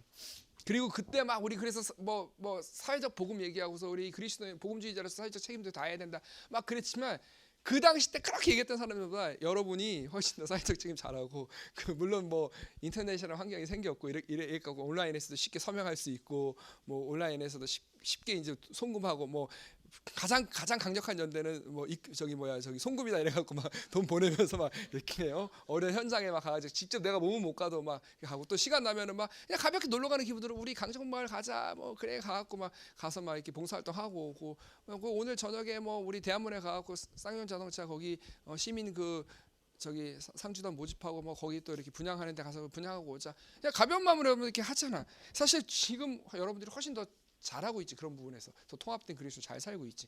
우리는 그런 것들 우리 세대 때는 그리고 여러분하고 되게 우리 차이 나는 것 같이 얘기하네. 근데 우리 세대 때는 그랬어요 진짜로. 그거를 하고 그거를 막 어렵사리 몸을 한 발짝 옮긴 거예요. 머리로 배워갖고 이렇게 됐거든. 근데 그냥 여러분들은 기독교 생활을 몰라. 뭐 몰라도 돼. 알 필요도 없고 솔직히 그냥 몸으로 습득되는 거지. 그러면 그러면 예를 들어서 김호준이 야 쏠지마 씨발 이러면은 그 말 한마디 딱 듣고서는 감동받아가지고 그래 우리 오늘 저녁에 나가서 우리 집회 참가하자. 사실 그게 더 삶으로 살아야 기독교 세계하는 거지 뭐 사실은. 그러니까 사실은 좀 나는 요즘 세대를 보면서 그런 거 젊은 세대를 보면서 그런 걸 느껴요. 그런 약간 이렇게 강의하러 가고 이러면은 그런 게 좀 느껴지고 그래서 약간 좀 재밌기도 하고 어떻게 보면 또 우리 세대가 좀 안 됐기도 하고 뭐 그런 느낌을 갖는데. 그러니까 내가 지난 시간에 얘기했죠. 여러분들은 저 환자한테 수업 들으러 왔다고 내가 얘기했는데 어떻게 또 이런 식으로 얘기하면 여러분은 그렇게 몸으로 몸부림치고 그렇게 이혼하는 가운데서 벗어나려고 했던 여러분들 스스로 지금 알아서 그냥 자연스럽게 하고 있는데 우리는 막 진짜 스키즈프레닉하게 거의 막 정신분열적으로 분열이 돼갖고 그걸 어떻게든 내 몸으로 합치를 시키려고 막 그렇게 몸부림쳤던 세대거든요. 그러니까 참 이런 면에서 보면 우리도 환자지 뭐. 그러니까 여러분 다시 한번 이런 면에서도 환자한테 지금 또 강좌로 들어온 건데 참 웃기지 어떻게 보면. 저 자기 반성하는 거 우리 세대에 대한 반성하는 건데. 자 3으로 넘어가 봅시다. 기독교는 폭력적이잖아. 거대 담론일 수 있는가? 이거 정말 중요한 거니까 이건 꼭 다뤄봅시다. 사실 뭐 기독교 생각 얘기보다 훨씬 중요하지. 기독교는 거대 담론이죠. 메타 내러티브죠. 메타 내러티브라는 게 쉽게 말해서 뭡니까? 우리 첫 시간에 포스트 모더니즘 얘기했잖아요. 하나의 penetrating 모두 관철될 수 있는 모든 삶의 영역에 일관된 어떤 가치 체계나 어떤 그런 관점들 다 끝날 수 있는 이야기들 그게 있다고 믿으면 거대 담론이고 그게 없다고 생각하면 이 영역에서는 이런 이야기 이 영역에서 이런 가치만 통용되는 거야. 그것들이 어떻게 다 넘나들면서 될 수 있겠어. 이렇게 생각하면은 거대 담론이 아닌 거죠. 근데 기독교는 거대 담론이죠. 그렇죠? 기독교보다 더 강력한 거대 담론이 없죠. 그렇죠? 하나님을 믿는 신앙 가지고 이 세상의 모든 것들을 다 풀어내고 해결하려고 그러잖아요. 예.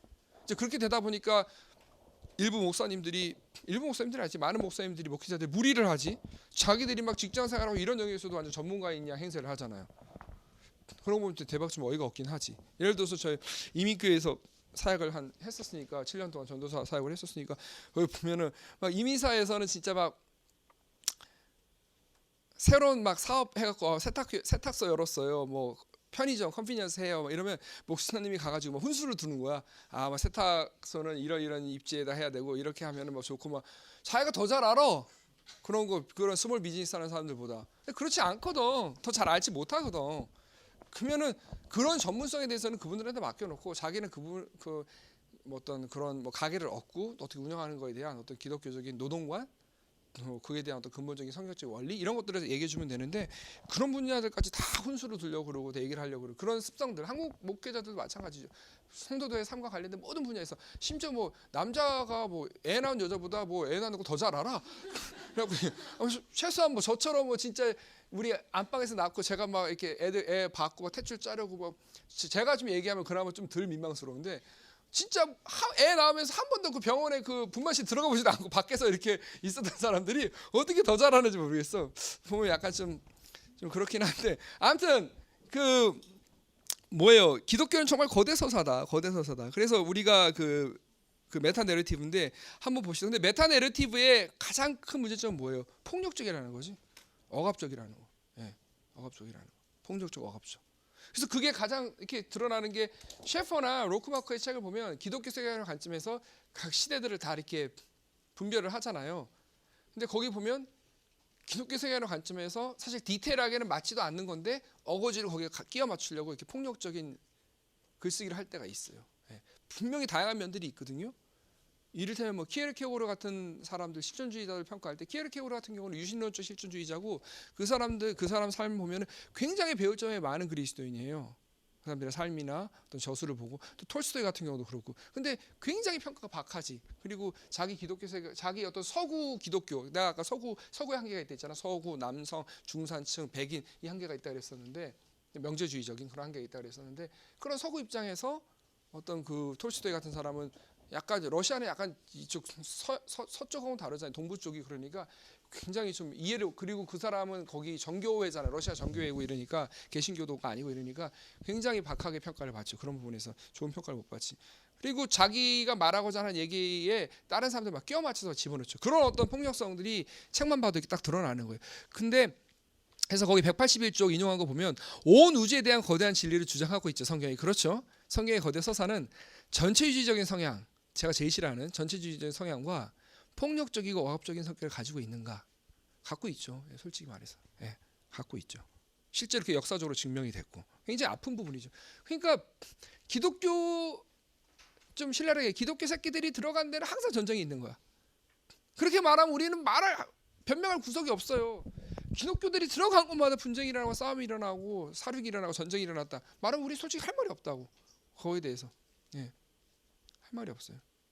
그래서 제가 굉장히 전체주의적이고 폭력적이고 그 파시즘 너무너무 싫어하는데 정말 온몸으로 저항하고 싶고 싫어하는 건데 아시죠 여러분? 제가 나이 40 먹고서 머리 이러고 다니고 옷차림 입고 다니는 것도 다 그 영향이 그건 거. 제가 회계적인 거 되게 싫어하잖아요. 대한민국에서 남자 나이 40 넘어가고 할 수 있는 옷차림이 뭐예요? 예, 정말 싫어하거든요. 그런 거에 대해서 저는 좀 안 따라가고 싶은 그런 면이 있는 건데 물론 제가 좋아서 하는 면도 있고 다 섞여 있지만 물론 좋아서 하는 거죠. 중요한 건 내가 저항하기 위해서 자기한테 맞지 않는 걸 억지로 하면 안 돼.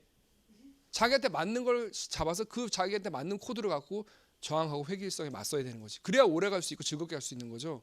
그거를 자기한테 맞지 않는 데만 자기를 희생시키면서 억지로 하게 되면은 지쳐요. 오래 못 가요. 그러니까 여러분에게 맞는 자기만의 뭔가 그거를 찾아야 돼요. 그걸 찾아가. 그게 나중에 이제 우리 강좌 제목이 그거잖아요. 라이프스타일, 취향, 개성 이거잖아요. 근데 정작 이 얘기는 왜 하나도 안 하냐. 근데 이제 얘기할 거예요 앞으로. 근데 얘기할 텐데 그런 걸 자기한테 맞는 걸 찾아야 되는 건데 뭔 얘기하다가 내가 얘기했지?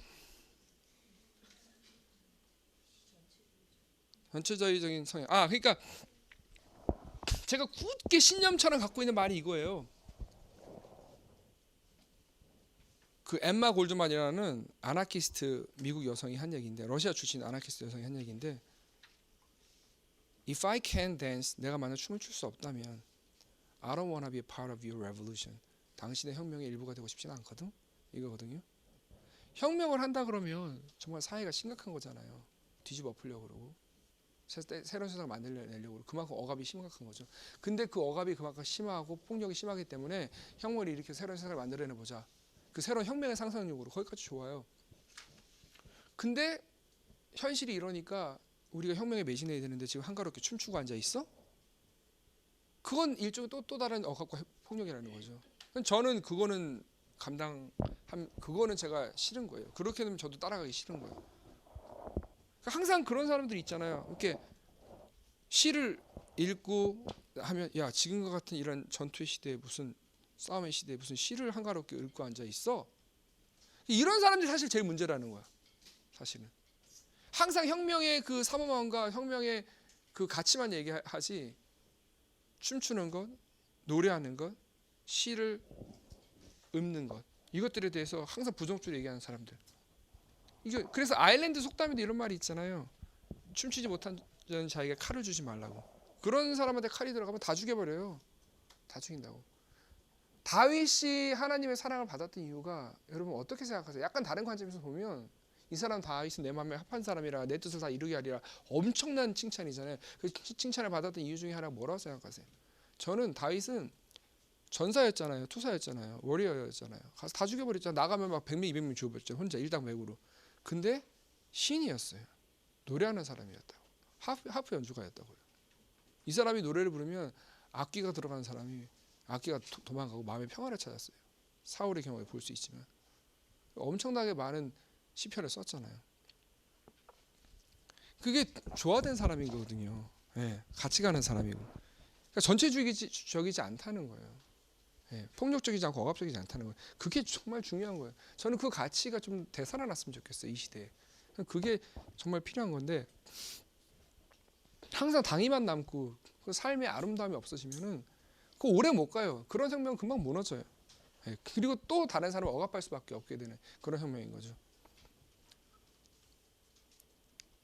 다시 한번 그 문장 읽어볼게. 되게 중요하니까. 온 우주에 대한 거대한 진리를 주장하는 성경의 거대 서사는 전체주의적 성향과 폭력적이고 억압적인 성격을 가지고 있는가? 아니면 이데올로기적이며 폭력적인 또 전체화에 반대하면서도 전복적이며 반이데올로적이고 반전체적인 이야기인가?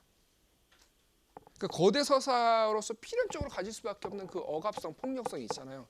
그것들을 벗어나서 반이데올로적이고 반전체주의적인 이야기가 될 수 있는가라는 질문인 거죠. 성경의 거대 서사가 전체화를 강요하고 억압적인 방식으로 사용된 적이 있다는 것은 부인할 수 없는 역사적인 사실이죠. 뭐 십자군 운동만 보면 알 수 있잖아요. 이를 부인하는 것은 손바닥으로 하늘을 가리는 격이죠, 사실.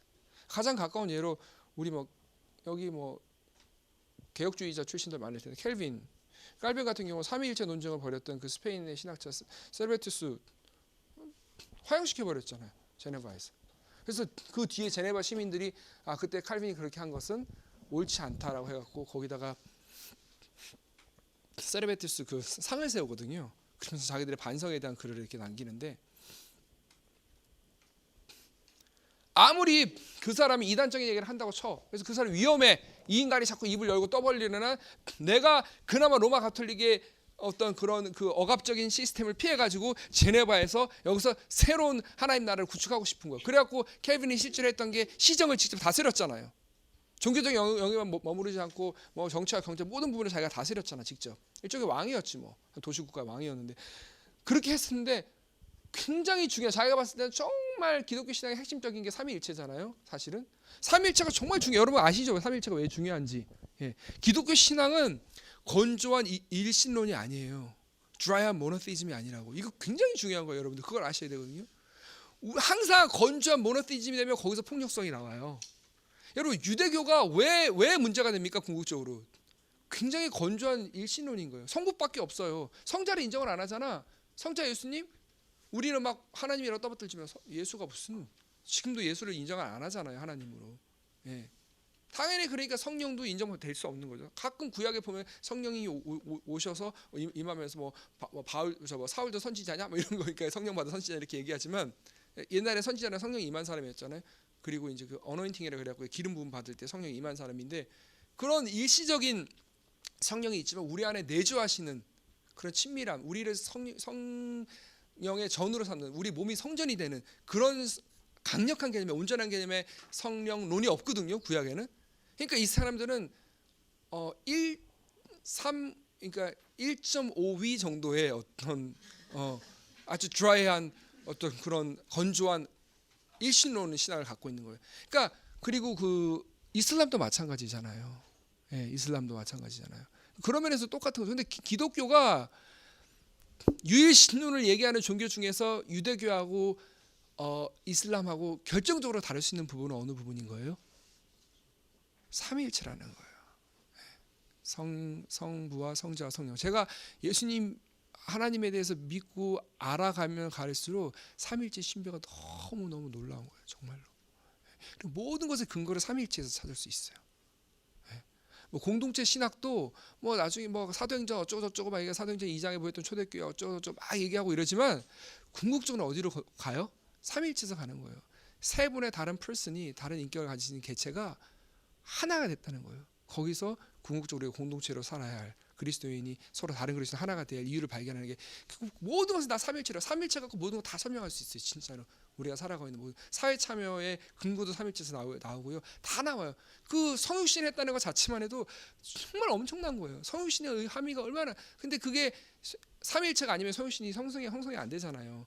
하나님이 계시고 그분이 인간의 몸으로 오셨고, 그래서 이제 성자가 오신 거고, 그리고 우리 안에 영으로 계속 내주에 계시고 우리 함께 계시고, 이게 이제 삼위일체인 건데, 이게 엄청난 거예요. 근데 굉장히 그 드라이한 모노티즘을 가진, 그러니까 이 이슬람하고 그 이스라엘 간의 그 갈등은 종교적인 맥락에서 볼 때는 종교적인 맥락으로 보면은 굉장히 이렇게 일종의 좀 폭력적인 시각일 수도 있는데 굉장히 많은 것들이 맞물려 역사적으로 뭐 사회적으로 종교적으로 맞물려 있긴 하지만 아주 단순하게 보자면 제가 이게 위험성을 분명히 갖고 말씀드리는 거지만 보자면 드라이한 모노테이즘과 드라이한 모노테이즘이 서로 싸우는 거예요. 제가 볼 때는 그 이상도 그 이하도 아닌 것 같아요. 그 사이에서 중재할 수 있고 피스메이커가 돼서 그것들을 평화적으로 이렇게 끌어낼 수 있는 거는 삼위일체를 가진 아주 다이내믹한 일신론을 가진 기독교인들밖에 없다는 생각이 드는 거예요. 제 생각에. 뭔 얘기하다가 이 얘기 나왔지? 아, 세르베테스가 그 칼빈하고 삼일체에 논쟁한다 그러다 저 삼일체도 얘기 나왔구나. 이거 별로 중요한 얘기 아닌데. 그래서 아무튼 그 정도 맞아 그 정도로 삼일체가 중요하다는 거 지금까지 그죠? 그래서 칼빈이 저애를 살려뒀다가는 정말 이게 내가 목숨을 걸고 로마 가톨릭에 맞서서 시도했던 이것들 자체가 완전 다 물거품되고 새롭게 시작하는 이 하나님 나라의 복음 자체가 완전히 다 망가지겠다는 위협을 느낄 수 있겠죠. 여러분 칼빈의 입장이 되면 알지잖아요. 그럼에도 불구하고 세르베투스는 나는 당신이 하는 말 알겠다. 그런데도 내가 믿는 신학적 양심, 학자로서의 양심에 의하면 내가 생각하는 삼위일체론이 맞는 것 같다라고 주장할 때 안 되겠군. 끝까지 받아들이지 않다니 죽일 수밖에 없겠다. 화양시킨. 그건 옳지 않다는 거야. 설사 이단이 권력을 잡고 이단이 모든 것을 장악을 하게 되더라도 우리가 그것을 억압하고 폭력적으로 가하고 이걸 따라야 돼. 안 그러면 나 죽일 거야라고 말해서는 안 된다는 거지. 그거는 십자가의 길이 아닌 거지. 궁극적인 승리도 아니고. 그건 하나님께 맡겨야 되지. 그래서 저 사람들이 실권을 잡게 되면은 이 제네바가 완전히 이단에게 넘어가게, 삼위일체 이단은 새로운 이단으로 넘어가게 될 것 같습니다. 그리고 그 당시 때 여러분 종교개혁의 그 스펙트럼이 우리가 생각한 것처럼 뭐 신규 구교육이 단순한 게 아니에요. 엄청나게 복잡한 거예요. 곳곳에서 수많은 막 개혁자들이 등장하고 하는 얘기도 조금씩 다 다르고 개신교도 안에서도 굉장히 다양한 얘기들이 나오고 있고 다 차이가 있는 거예요. 예. 그리고 뭐 아나베프티스트들 등장하죠. 아나베프티스트들은 막 구교 신교 양쪽에서 막 학살을 당하잖아요. 굉장히 다양한 스펙트럼이 있었어요. 굉장히 많은 사람들이 있었고. 그러니까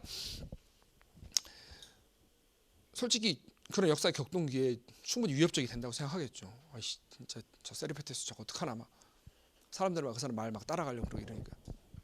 근데 그래도 하나님께 맡기고 그렇게 하면 안 되는 거예요. 그 부분들을 우리가 좀 깊이 좀 이렇게 좀 뼛속까지 새겨야 되는데 바로 이런 부분들을 보면 역시 이 성경의 거대 서사는 전체주의적인 어떤 폭력성을 갖고 있다는 걸 알 수 있게 되는 것이죠. 그래서 관건은 이거예요. 뭐냐면 자 보세요. 성경을 사람들에게 폭력을 가는 절대적인 곤봉으로 사용하지 못하게 막는 그 무엇을 그렇다면 과연 성경에 찾을 수 없는가? 성경은 그렇게 필연적으로 어쩔 수 없이 생태적으로 본능적으로 폭력적인 이 전체 이야기로 전체주의적인 이야기로밖에 사용될 수 없는가? 그거 아니에요. 성경 안에 그거를 막는 제재 장치가 있어요. 뭐냐면 우리는 성경의 거대 서사에서 그런 측면을 두 가지를 발견할 수 있어요. 하나는 성경의 이야기 전반적으로 흐르는 고난에 대한 민감성이에요. 그 sensitive suffering, 그 고난에 대한 민감성. 고난에 대한 민감성이 있으면 성경의 거대 서사가 폭력적이고 억압적으로 사용되는 것을 막을 수 있는 어떤 방어 기제가 되는 거예요. 예. 다른 하나는 그 이야기가 하나님의 전반적인 창조 의도에 뿌리박고 있어서 누군가의 이익을 위해 편향되게 사용되는 것을 철저하게 비합법화시키고 있다는 거예요. 한 파트의 한 그룹의 한 파티의 이익을만 위해서 사용되는 것을 철저하게 반대하고 있다는 거예요. 성경은. 이 두 가지는 성경의 거대 서사가 갖는 본질적 요소인데 이 지점에서 브라이언하고 실비아 두 사람은 성경의 거대 서사가 다른 거대 서사와는 근본적으로 다르다라고 주장을 하고 있는 거죠. 우리가 계속해서 책을 한번 여기서 봤으면 좋겠어요. 계속 181쪽 한번 펴보세요.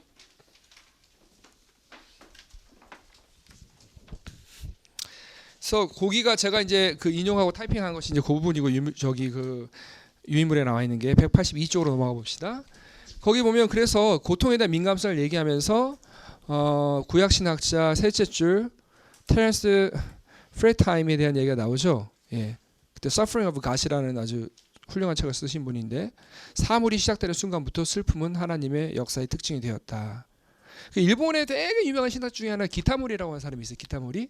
그 사람이 이제 하나님의 그 고통받는 하나님에 대한 얘기를 했는데 그 기타모리의 영향을 굉장히 강하게 받았어요. 테렌스 프레타임이. 그래서 근데 이거는 이제 내가 확신하건데 100% 확신하건데 실비아 선생님이 이제 삽입한 구절이에요. 왜냐하면 실비아 선생님이 이 테렌스 프레타임에 굉장히 깊이 경도돼 있었거든요. 그 당시에. 그래서 집어넣었는데 쭉 내려오면은 그래서 그 고통받는 하나님에 대한 얘기들을 쭉 하고 있는 거예요. 그리고 이제 예언자들도 고통받는 백성들의 울부짖음을 그냥 듣지 못하고 아파하는 그런 하나님에 대해서 쭉 얘기를 하고 있고, 그 다음에 그 두 번째 패러그래프에 중간쯤에 보면 이사야 53장 이렇게 돼 있는 데 있죠. 예, 그가 찔림은 우리의 허물이 인하며 그가 상하면 우리의 죄악을 인하며 나와 있죠. 그 다음에 볼까요? 창세기는 사람의 마음으로 생각하는 모든 계획이 언제나 악한 것이어서 포악함이 땅에 가득하다. 그거 묘사하는데 이사야는 그런 악과 폭력이 결국에는 하나님 자신에게 가해질 것임을 이야기하고 있죠. 그럼에도 불구하고 인간을 사랑하고 끌어안는. 네. 그러니까 말하자면 이런 거지. 내가 저 사람을 껴안으면 저 사람이 품에 칼을 쥐고 있어서 그 칼에 내가 가까이 확 껴안으면 칼에 찔릴 수밖에 없어. 그런데도 하나님 우리를 껴안는 분이죠. 말하자면 이제 그런 분이신 거죠. 그래서 성경은 다음 패러그래프 고통을 끌어안지 그것을 가리거나 부인하지 않는다. 바로 이런 고통에 대한, 그래서 그 다음 장에 보면 두 번째 패러그래프에 보면 중간에 고난이라는 성경 이야기의 중심 주제는 찾으셨어요? 예. 성경 이야기를 이데올로기로 이용하여 우리 대 그들이라는 식의 배타적 양극화를 조장하고 폭력을 유발하는 모든 것을 비합법화시킨다. 예. 고통에 대한, 그래서 거대서사는 반드시 이렇게 될 수밖에 없거든요. 주체와 객체를 나눠요. 나와 그들. 그리고 그들을 차별시키거나 억압하거나 폭력을 행하게 되는데 의식하든 의식하지 않던 뭐 나쁜 놈이라서 그런 게 아니라, 근데 고통에 대한 민감함이 있으면 저들이 우리의 거대서사 때문에 고통을 받고 있구나. 그러면 그 부분들에 대해서 정지하고 멈출 수 있다는 얘기죠. 그래서 성경 이야기가 하나님을 고통에 깊이 관여하는 존재로 묘사하고 폭력을 인간 공경의 뿌리로 보고 있다면 그 성경 이야기는 우리와는 전혀 다른 의견을 말하는 이들을 포함한 모든 일을 폭력적으로 대하는 것을 절대적으로 금하는 세계관일 수밖에 없다는 거예요. 네. 이게 이제 첫 번째 기독교가 폭력적인 억압적인 거대서사가 되는 걸 막아주는 첫 번째 기제이고요. 두 번째, 성경 이야기에는 전체화를 반대하는 또 다른 측면이 있다는 거예요. 그게 뭐냐면 한 부류의 사람들에게만 유익이 가도록 그렇게 성경의 거대서사가 이용될 수 없다는 거예요. 그래서 그 이야기 중에 하나로 이스라엘의 그 선민의식, 하나님이 이스라엘 사람들을, 백성을 구약시대에 선택한 것은 그 사람들만을 위한 것인가? 여러분 어떻게 생각하세요? 이스라엘 사람들만을 위한 거 맞아요? 아니죠. 왜 그럼 하나님께서 굳이 이스라엘 백성을 선택을 하셨어요? 우리 잘 알잖아요. 하나님 직접 하나님 말씀하시잖아요. 내가 너희를 선택한 것은 너희가 특별히 선하거나 특별히 뛰어나거나 강하거나 해서 그런 것이 아니다. 왜 선택했다? 내가 너희를 지구상에 있는 모든 열방 민족들 족속들 중에서 가장 미약했기 때문에 내가 너희를 선택했다라고 얘기하시잖아요. 이스라엘이 그 형태를 갖춰간 게 이제 아브라함과 사라를 갈대 우르의 산에 부르시잖아요. 거기서부터 시작하잖아요. 그래갖고 족장 시대를 거치잖아요. 아브라함, 이삭, 야곱, 그리고 야곱의 12아들이 12지파가 되고, 그래서 그 요새 먼저 이집트로 이제 아동 인신매매로 끌려갔던, 그래서 이집트에서 성공해갖고 넘버 2의 자리에 올라와서 가족 초청 이민으로 해가지고 야곱의 네가 오늘날 표현으로 얘기하고 있는 거예요. 그래서 가족 초청 이민을 해갖고 들어갈 때 70명이 들어간 거예요. 근데 나올 때는 200, 300만 명이 돼서 나오게 된 거잖아요. 그렇죠? 그렇게 돼서 나오게 된 거예요. 그러니까 그때 들어갈 때, 애굽으로 들어갈 때 70명밖에 없었어요. 애굽은 대제국이었어요. 그렇게 미약했어요. 그래서 하나님이 선택한 거예요. 사라가 하나님의 선택을 받았을 때 애굽 이미 대제국이었고요. 바벨론 대제국이었고요. 주위에 소돔과 고모라 같은 그 도시 국가들, 탄탄한, 규모는 작지만 탄탄한 도시 국가들이 있었어요. 근데 이거는 부족이라 부르기도 민망해. 꼴랑 둘이야. 자식도 없어. 그렇게 미약하고 작았기 때문에 하나님이 선택을 하신 거라고. 그것 때문에 선택하셨다고. 그래서 선택을 해서 그럼 너희들 잘 먹고 잘 살아라 이거였어요? 아니에요. 그 성교학적인 용어를 쓰자면 구약 시대 때는 구심론적인 선교예요. 구심론적인 선교. 그래서 하나님이 아주 지극히 미약한 한 백성을 선택해서 그를 통해서 당신의 모습을 내어 보일 때에 주위에 있는 모든 열방들이 하나님 앞으로 나오도록 한 거예요. 구심론이라는 걸 이렇게 모이는 거잖아요, 안으로.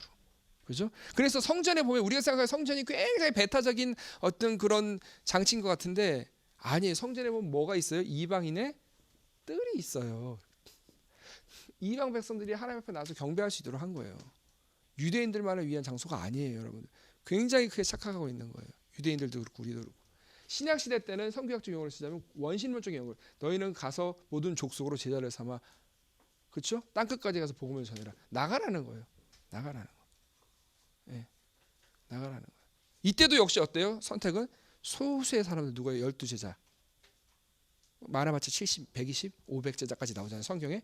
그 소수의 제자들을 선택해서 보낸 거예요. 땅 끝까지 가라고. 항상 선택은 소수예요.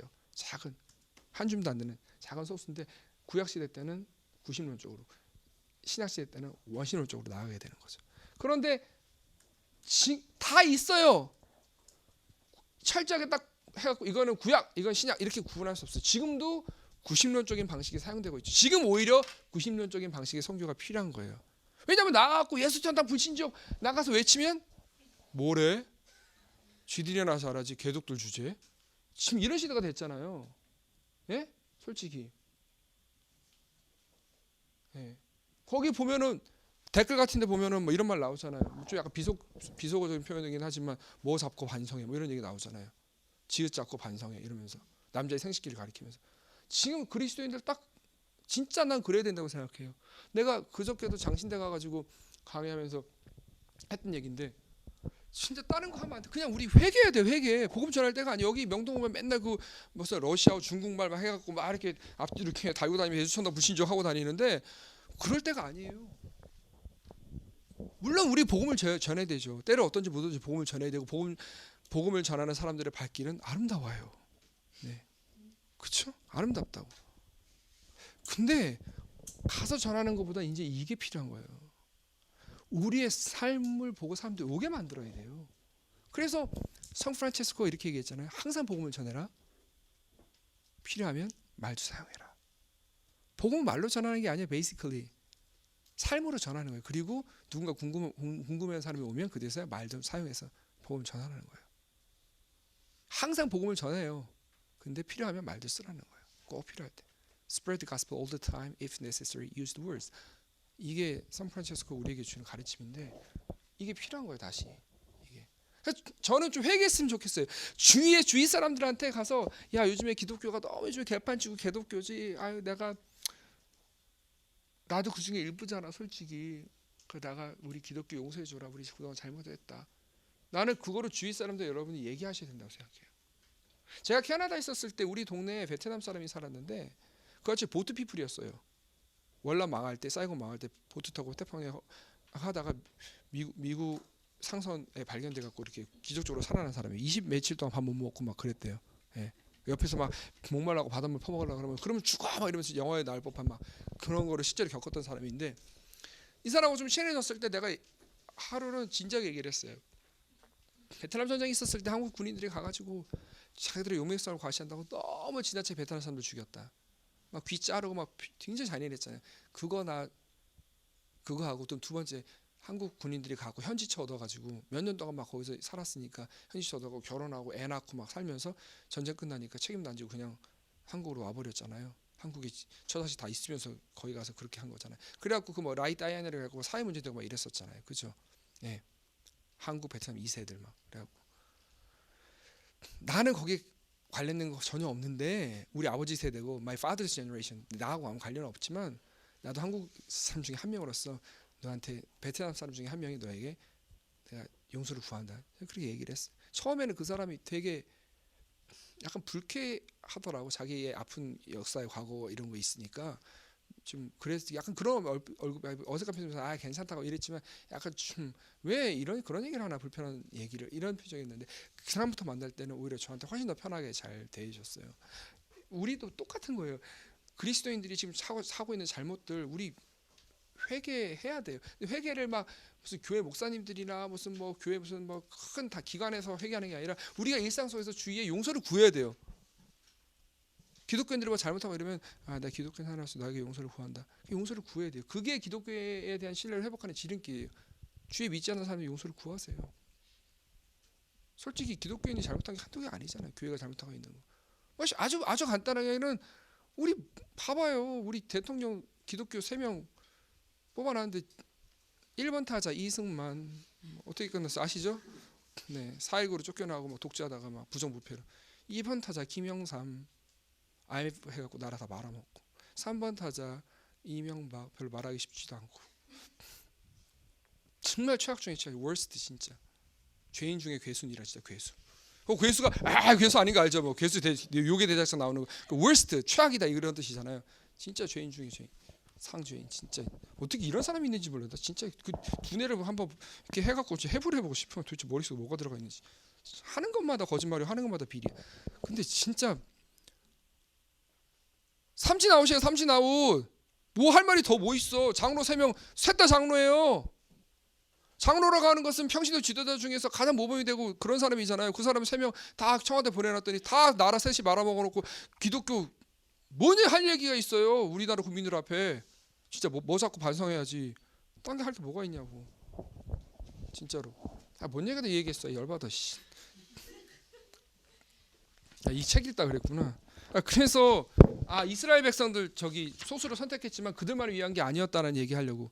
그래서 근데 이스라엘 백성은 그 점에 실패한 거죠. 하나님이 자기들만의, 자기들은 선민이고 다른 이방 족속들은 개들 이렇게 무시하면서. 근데 하나님은 성경의 큰 이야기, 그 거대 서사를 한 그룹의 소수의 사람들만의 유익을 위해서 사용하는 것에 대해서 반대하시는 거죠. 그래서 하나님이 계속 선지자들 보내서 야 니네 그러면 안 돼. 그러면 안 돼. 하나님의 창조 이야기, 구원의 이야기들 너희만 위한 거 아니야. 벗어나지 못했잖아요. 결국 그래서 하나님의 버림을 받고 예수님이 오셔서 선포를 해버린 거죠. 야 이제는 하나님 처음에 유대인들을 통해서 구원하려고 했는데 이제는 이방인이 오히려 택함을 받게 되었도다. 그러면서 이제 바울을 통해서, 바울의 입을 통해서 그렇게 얘기를 하죠. 예, 그 두 가지 점 때문에 성경이 억압적이고 폭력적인 성격을 피해갈 수 있다는 얘기를 한 거예요. 기독교 서사를 다음으로 넘어갈게요. 유인물로 돌아와 보세요. 기독교 서사를 억압적일 수 없게 하는 가장 중요한 이미지가 하나 있어요. 이 두 개 말고도 그 뭐냐면 예수 그리스도의 십자가예요. 그래서 미라슬로브 볼프, 이분은 훌륭한 분입니다. 이분을 주목해 보세요. 나중에 지금 이분 책이 한국에 몇 권 번역돼 있지? 복 있는 사람에서 번역된 게 있고, 그 다음에 IVP에서 나왔어요. 그 Embrace and Exclusion, 그 이렇게 포용과 뭐 베타스, 뭐 책 번역 어떻게 나왔어요? 책 나왔나요? IVP에서 그거 번역한 나온다고 우리 신영기 간사님이 막 얘기하던데 얼마 전에. 그래서 이분 주목해 보세요. 굉장히 훌륭한 학자고 뛰어난 사람이고 삶 자체가 굉장히 좀 드라마틱한 사람인데, 아무튼 이 볼프가 이렇게 얘기했어요. 그리스도는 가해자에 의해 규정되기를 거부하는 피해자로서 그 대적의 폭력과 배척을 모방하는 것을 거부하고 그 대적을 용서하고 자기 속에 그들을 위한 공간을 마련한다. 감동적이죠. 왜 감동적이냐면 이 사람이 그 965에서 살았던 사람인데 그 65 막 내전이 일어나고 자기의 그 형제를 잃었던 사람이에요. 예일대에. 근데 이 사람 때문에 예일 디비니티 스쿨 가고 싶은 마음이 들 정도로. 우리 토론토 우리 학교 왔었어요. 와갖고 이틀 동안 막 강연하고 이랬었는데, 근데 이렇게 책이 훨씬 낫더라고.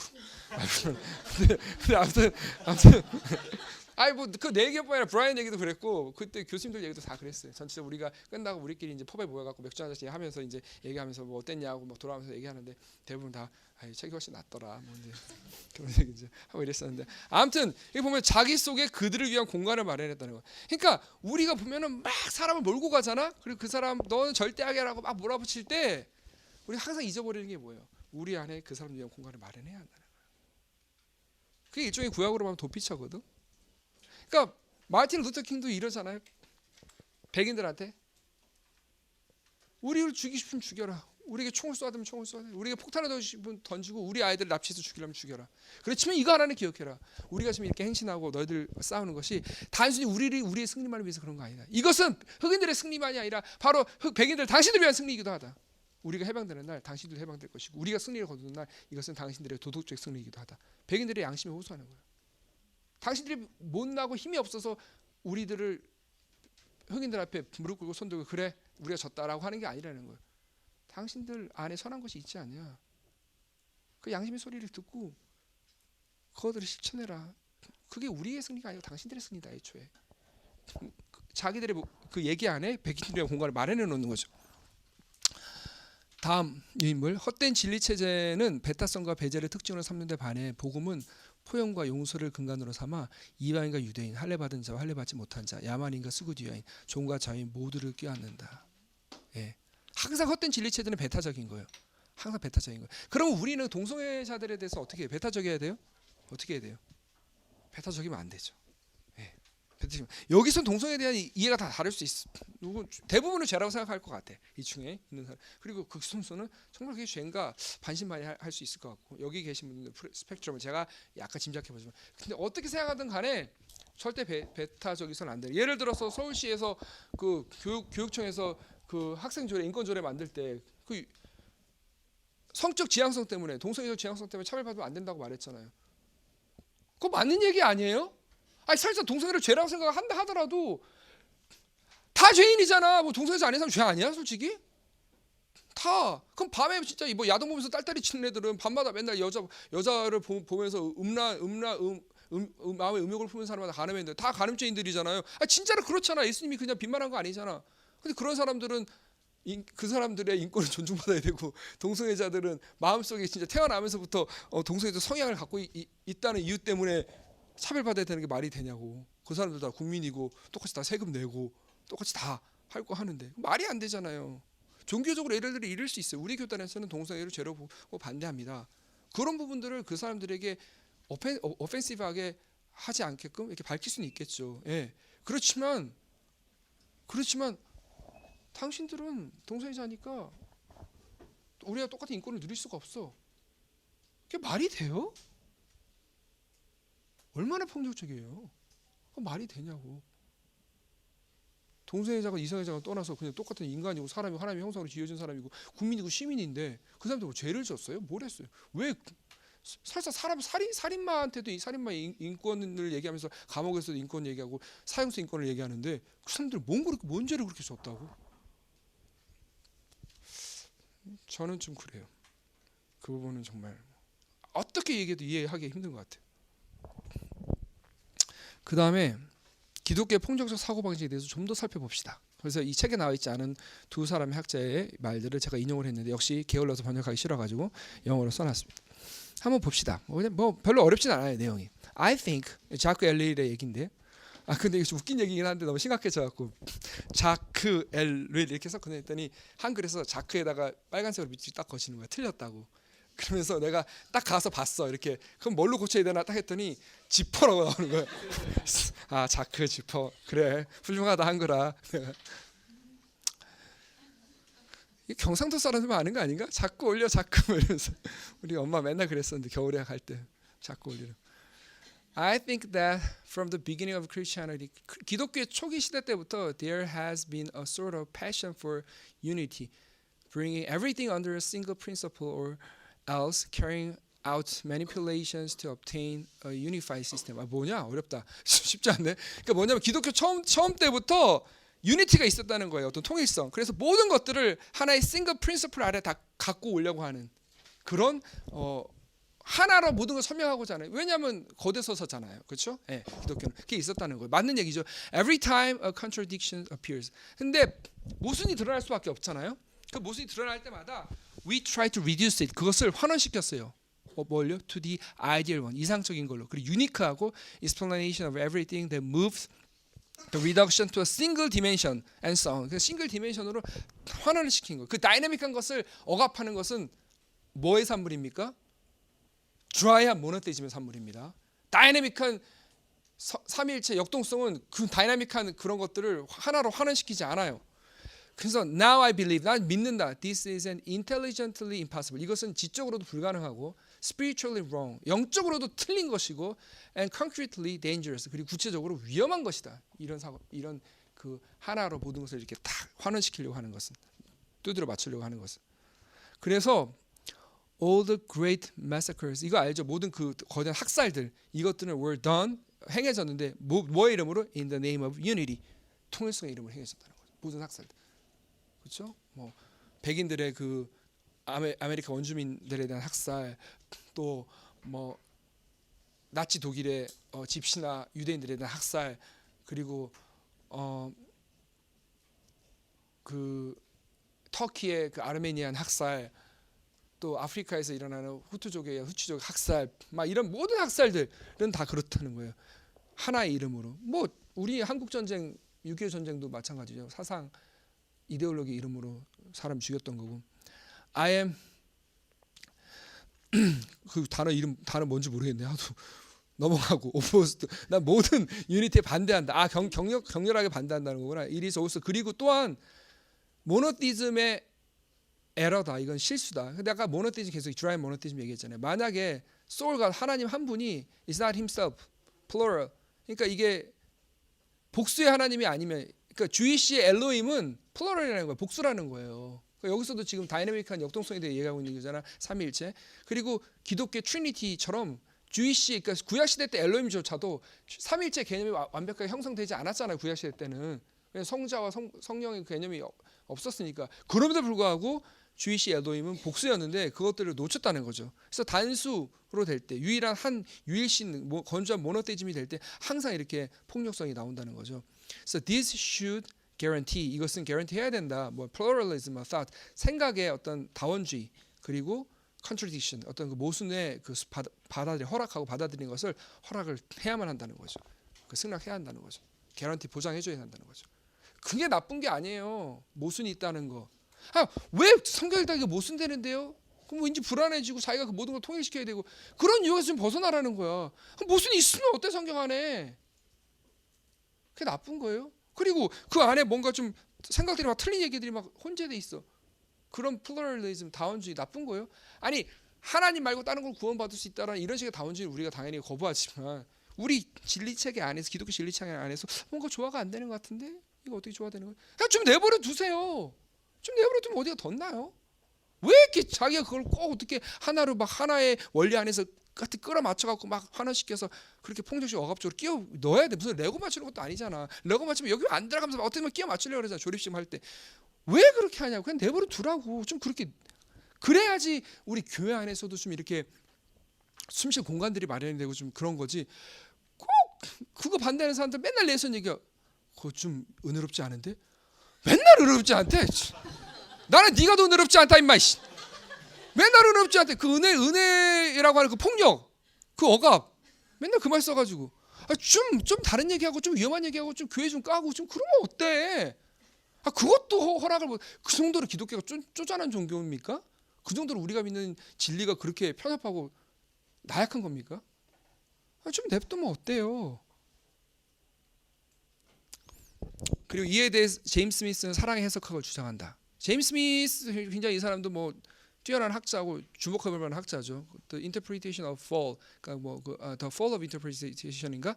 그 어떤 그 해석의 타락이라는 되게 좋은 책을 썼는데 제임스 스미스도 또한 강조해 뭘 강조하냐면 plurality, 그러니까 그 다양성을 다원주의를 강조하는데 어디 안에서 with love 사랑 안에서의 어떤 다양성을 강조합니다.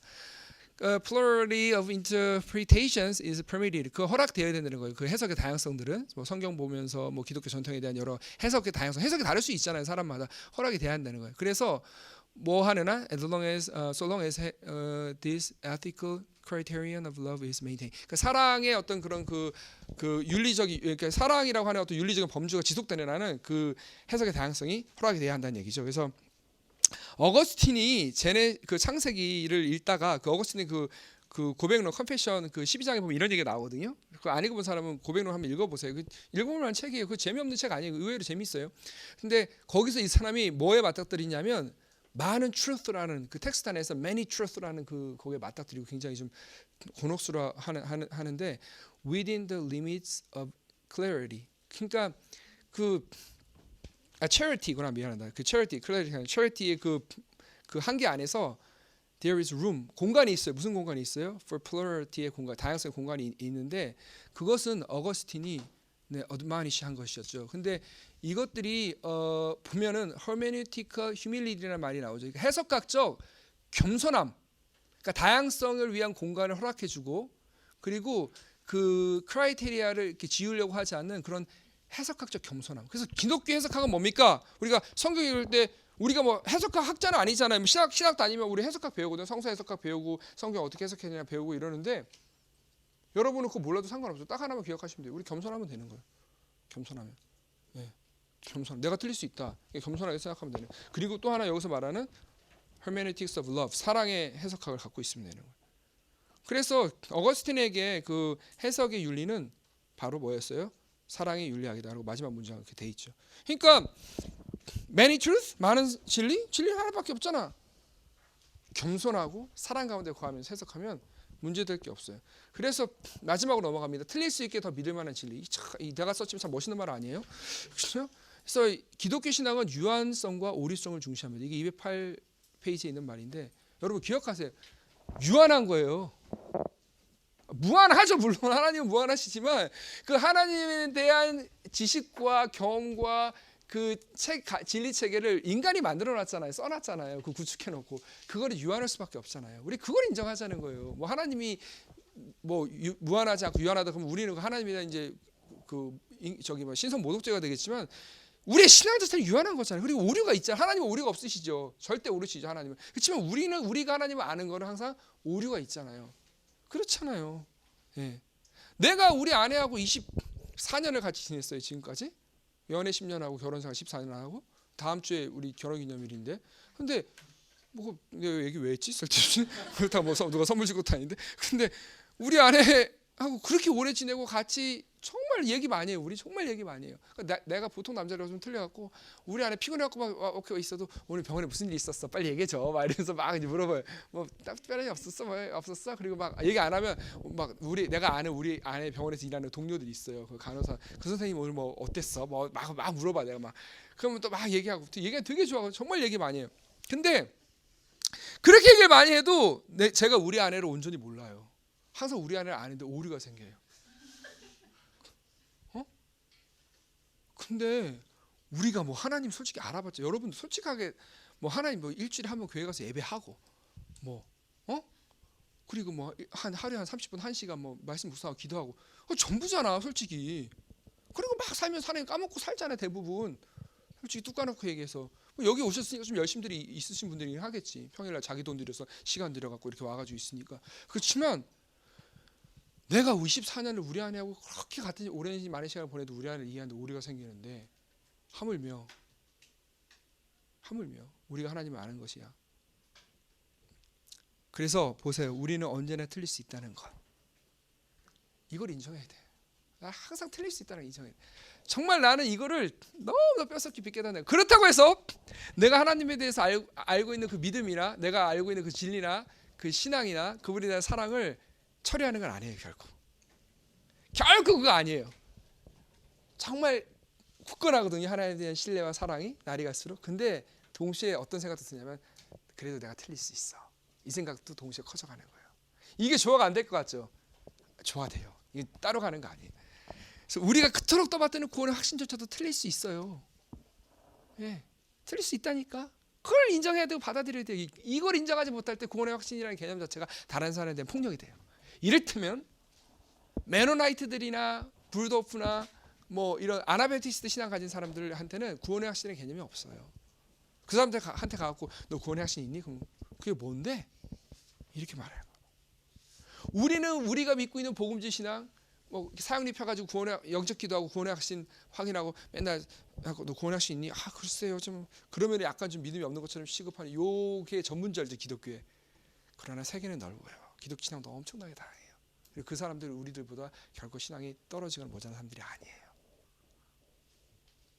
구원의 확신 자체 개념 자체를 없고 그걸 확인한 것 자체를 이상하게 여기는 사람들도 있어요. 그렇게 넓고 다양하다는 걸 우리가 인정을 해야 돼요. 근데 우리가 어리고 젊을 때는 그 사람 구원의 확신도 없대. 거기 구원의 확신 점검도 그 이상한 교회 아니야? 이상한 교단 아니야? 교파 아니야? 이렇게 생각할 수 있거든요. 그렇지 않아요. 그런 거 아니에요. 바울이 우리가 이 땅에서는 거울로 보듯이 희미하다고 고린도전서 13장에서 얘기하잖아요. 사랑장에서. 우리 알미란 정말 허술한 거예요. 우리가 안다는 게 정말 허술한 거예요. 우리가 알고 있는 진리가 어떤 경우에도 불변하고 견고한 것이라면 그것은 필히 다른 이에게 폭력과 억압으로 전가될 수밖에 없어요. 여기서 여러분 주의하세요. 하나님의 진리가 불변하고 견고한 것이라면 다른 사람의 폭력과 억압으로 드러나는 게 아니에요. 하나님의 진리는 반드시 불변하고 견고해요. 근데 우리가 알고 있는 진리가 그렇다는 거예요. 우리가 알고 있는 진리가 항상 변하지도 않고 늘 견고하게만 한 것이라면 그것은 다른 사람에게 폭력과 억압과 상처를 줄 수밖에 없게 돼요. 우리가 알고 있는 진리는 변해야 되고요. 틀려야 되고 실수가 있어야 되고 때로는 나약해서 허물어지기도 하는 거여야 해요. 저는 감히 그렇게 얘기하고 싶어요. 20대 때 정말 캠퍼스에서 진짜 CCC, IFF 내가 붙들려 가가지고 내 청춘을 거기에 바치면서 거기서 믿었던 신앙이 그 확신에서 한 번도 내가 이거 내가 틀렸었구나, 이 부분 잘못됐었구나 깨닫지 못한다면 그 사람 정말 위험하고 한편은 진짜 불쌍한 사람이에요. 여러분, 틀려야 돼요. 변해야 돼요. 깨달아야 돼요. 브라이언과 실비아는 절대성에 대한 객관적인 믿음을 성경적인 믿음에 슬며시 부과된 불순물로 봐요. 절대성에 대한 객관적인 변하지 않는 굳건한 믿음은 진짜 성경적인 믿음에 들어온 불순물로 인식을 하는 거예요. 대신에 그들은 진리를 관계에 기초한 fidelity, 내가 굉장히 좋아하는 말인데 충실함으로 이해하는 거예요. 진리를 이게 여기 2장에 있는 내용이에요. 우리 다시 앞으로 돌아왔어요. 2장에서 내가 앞에 지난 시간에 이 부분을 별로 안 다루고 오늘 다루려고 아껴놓은 건데 2장에서 진리는 더 이상 객관적인 명제가 아니에요. 객관적 objective한 knowledge가 아니에요. 브라이언과 실비아 두 분 선생님은 진리를 어떻게 보냐면 뭘로 봐요? relationship으로 봐요. 관계로 봐요. fidelity on the basis of relationship 이거거든요. 이분들이 맨날 얘기하는 게 관계 가운데 충실한 거예요. 그래서 우리의 진리라고 하는 것이 우리 흔히 하는 얘기 있잖아요. 안다라고 하는 야다, 히브리어의 야다, 이게 성관계를 갖다는 의미가 있잖아요. 그래서 우리가 하나님을 안다, 너희가 여호와를 알지니 힘써 여호와를 알지니 할 때는 하나님과 그렇게 부부가의 성관계를 가질 정도로 깊이 하나님을 알라는 뜻이잖아요. 하나님 경험하고 체험하고 알라는 거잖아요. 머리로만 아는 게 아니라.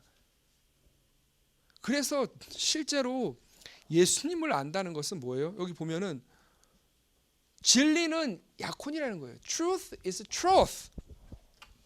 이게 말 장난인데 일종의 펀이거든요. P-U-N 말놀이. Truth가 요즘에 이걸로 힙합 라임 딱 맞잖아요. 얼마나 재밌어요. Truth is truth. 진리는 약혼이에요. 누구랑 약혼하는 건데? 예수 그리스도와. 예수 그리스도와. 진리가 약혼이라고 설파하는 대목 신선한 충격을 준다. 만약 그렇다면 예수를 믿는 것은 그와 약혼하는 것이며 우리의 신앙이란 건 우리의 피앙새인 예수에게 대한 충실함 속에 거하는 것. 그게 진리라는 거죠. 그러니까 진리를 어떤 지식으로, 그러니까 이분들이 그렇다고 knowledge로서의 그 진리를 거부하진 않아요. 우리가 알아야 지식이 없이 체험에만 거하는 것도 위험한 거잖아요. 그거야말로 신비주의 위험성이잖아요. 예수에 대한 분명한 지식이 있어야 그분은 하나님의 아들이고 삼위일체 된 것도 있고, 물론 삼위일체 지식으로 알 수 없죠. 그거는 정말 신비적인 부분이니까. 지적인 부분이 있어. 그러니까 우리 성경 공부하는 것도 다 맞고 지성의 제자도도 맞아요. 여기 IVF 간사님도 계시지만 맞다고. 근데 그게 전부가 아니라는 거야. 그거보다 더 고차원에 있고 그거 위에 있는 게 뭐예요? 그 위에 있고 그 가장 바람 라인에 밑에 깔리는 게 뭐예요? 진리는 관계라는 거예요. 누구 하나님과의 관계, 삼위 하나님과의 관계라는 거예요. 성부 하나님, 성자 하나님, 성령 하나님과 그 관계, 그리고 그분들에게 충실한 것, 피델리티한 것. 그리고 거기서 좀 더 나가면 이웃과의 관계에서 충실한 것. 첫 번째 이웃, 내 와이프, 내 자식들 충실한 거. 진리를 객관성의 문제가 아닌 관계성으로 보면 관계의 본성이라는 것은 과정 속에 계속 변하는 역동성을 갖고 있잖아요. 관계가 고정돼 있잖아. 만약 관계가 그대로 고정됐다면 그 관계가 이상한 거잖아요. 10년지기 친구야. 변하지 않는 부분이 있지. 오래된 벗을 만나갖고 내가 이번에 토요일날 페이스북에 썼지만 그 봄밤에 그 봄꽃이 피어 있는데 그 밑에서 시원한 봄바람을 맞으면서 친구와 차나 아니면 시원한 맥주 한 잔을 마시면서 재즈 음악을 배경으로 하고 사람과 인생을 논하면은 그거보다 더 호사가 어디 있겠어요? 이 원래 오래된 친구, 술과 친구는 오래될수록 좋잖아요. 좋은 거예요. 근데 오래된 친구가 좋지, 변하지 않는 부분이 있으니까. 근데 그 관계가 역동적인 관계가 아니라 계속 고정돼서 박제된 관계라고 10년 동안 지났다고 생각해봐. 그 관계가 이상한 거예요. 그거 문제 있는 관계예요. 그거 사실 유지도 될 수도 없는 거고. 우리와 예수님과의 그 약혼 관계가 역동적으로 변하잖아요. 당연히. 그렇죠? 그러니까 그 진리를 관계성으로 보면 관계의 본성이 과정 속에 변화, 역동성을 갖고 있듯이 진리 역시 변하는 거 역동적이에요. 그래서 그 진리라는 거 안에 다양성이 존재할 수 있고요. 그 룸이 만들어진 그 공간이 타자성, otherness, 다른 사람을 위한 공간, 차이, 다름, 그리고 변화, 그리고 겸손함, 내가 틀릴 수 있다는 거. 그거와 함께 손을 잡고 갈 수 있는 진리가 우리가 바로 믿게 되는 진리고 우리 안에 꼽히게 되는 진리인 거예요. 여러분, 이런 진리를 우리가 붙들고 가야 되는 거예요. 이렇게 되면 기독교는 폭력적이지 않을 수 있어요. 이게 정말 이 포스트 모던 시대에 절실하게 필요한 진리인 거예요. 우리가 관계로서의 진리는 변할 수 있고 다시 reshapeable 될 수 있어요. 원문에 보면 reshapeable 해야 되는데 다시 형성될 수 있고 이 번역이 더 좋아서 제가 일부러 다시 형성된다고 썼는데 심지어 모순적일 수 있다. 예. contradictable. 모순적일 수 있어요. 모순되는 거 있어요. 성경 안에. 왜 없어요? 있다고. 우리가 믿기만 할 뿐 아니라 더불어 살아가는 진리는 인격적인 진리이기 때문에 우리가 믿는데 그치는 진리가 아니라 그 진리를 지금 친구처럼 얘기한 거예요. 살아있는 어떤 개체처럼. 그래서 더불어 같이 가고 같이 걸어가고 같이 살아가는 그 진리는 인격적인 진리. 우리가 믿는 진리는 인격적인 진리예요. 어떤 명제로서의 진리, 지식으로서의 진리가 아닌 거예요. 그래서 그 부분으로서의 진리에 의해서 근본적인 어떤 그 시프트가 그 변화가 일어나야 된다고 저는 생각해요. 이게 굉장히 중요한 내용이에요. 그래서 여러분들이 오늘 다른 것들은 뭐 다 까먹으셔도 좋겠지만 진리라고 하는 것은 관계에 충실한 것이다. 이거 잊지 마시고, 그리고 거대 담론인 기독교가 어떻게 하면 폭력적이지 않고 억압적이지 않을 수 있는가, 이 문제를 브라이언하고 실비아는 우리에게 몇 가지 팁을 줬어요. 그렇지만 이게 온전한 건 아니에요. 더 많은 것들이 있을 수 있고 더 많은 깊이 있는 깨달음이 있을 수 있으니까 그것들을 우리가 계속해서 묵상하고 경험하고 또 찾아봅시다. 같이. 예. 그렇게 해서 더 나가야죠. 이 사람들이 뭐 여기서 우리가 멈추면 안 되죠. 이 사람들 우리 그냥 가이드만 해준 것이고 훨씬 우리가 더 멀리 나가야 되겠죠. 그래서 어떻게 하면 한국적인 상황에서, 이 사람들은 지금 북미 상황에서 썼지만 한국적인 상황에서 기독교가 우리 기독교의 그 진리를 더 아름답게 폄훼하고 이런 소극적이 아니라 더 아름답게 꼽히면서도 다른 사람들에게, 타자들에게, 믿지 않는 사람들에게 억압이나 폭력이 되지 않을 수 있는 그런 신앙이 될 수 있을 것인가를 한번 우리가 고민해보고, 교회 안에서도 어떻게 하면 기독교 모순과 어떤 그런 다양성들이 존중받을 수 있게 될 것인가 한번 우리가 더 고민하며 생각해 볼 수 있는 시간 됐으면 좋겠습니다. 한 9시 50분, 한 20분 정도, 역시 오늘도 초과를 했죠. 네, 빨리 한다고 했는데 혹시 여러분들 질문하지 마세요. 시간 많이 지났으니까.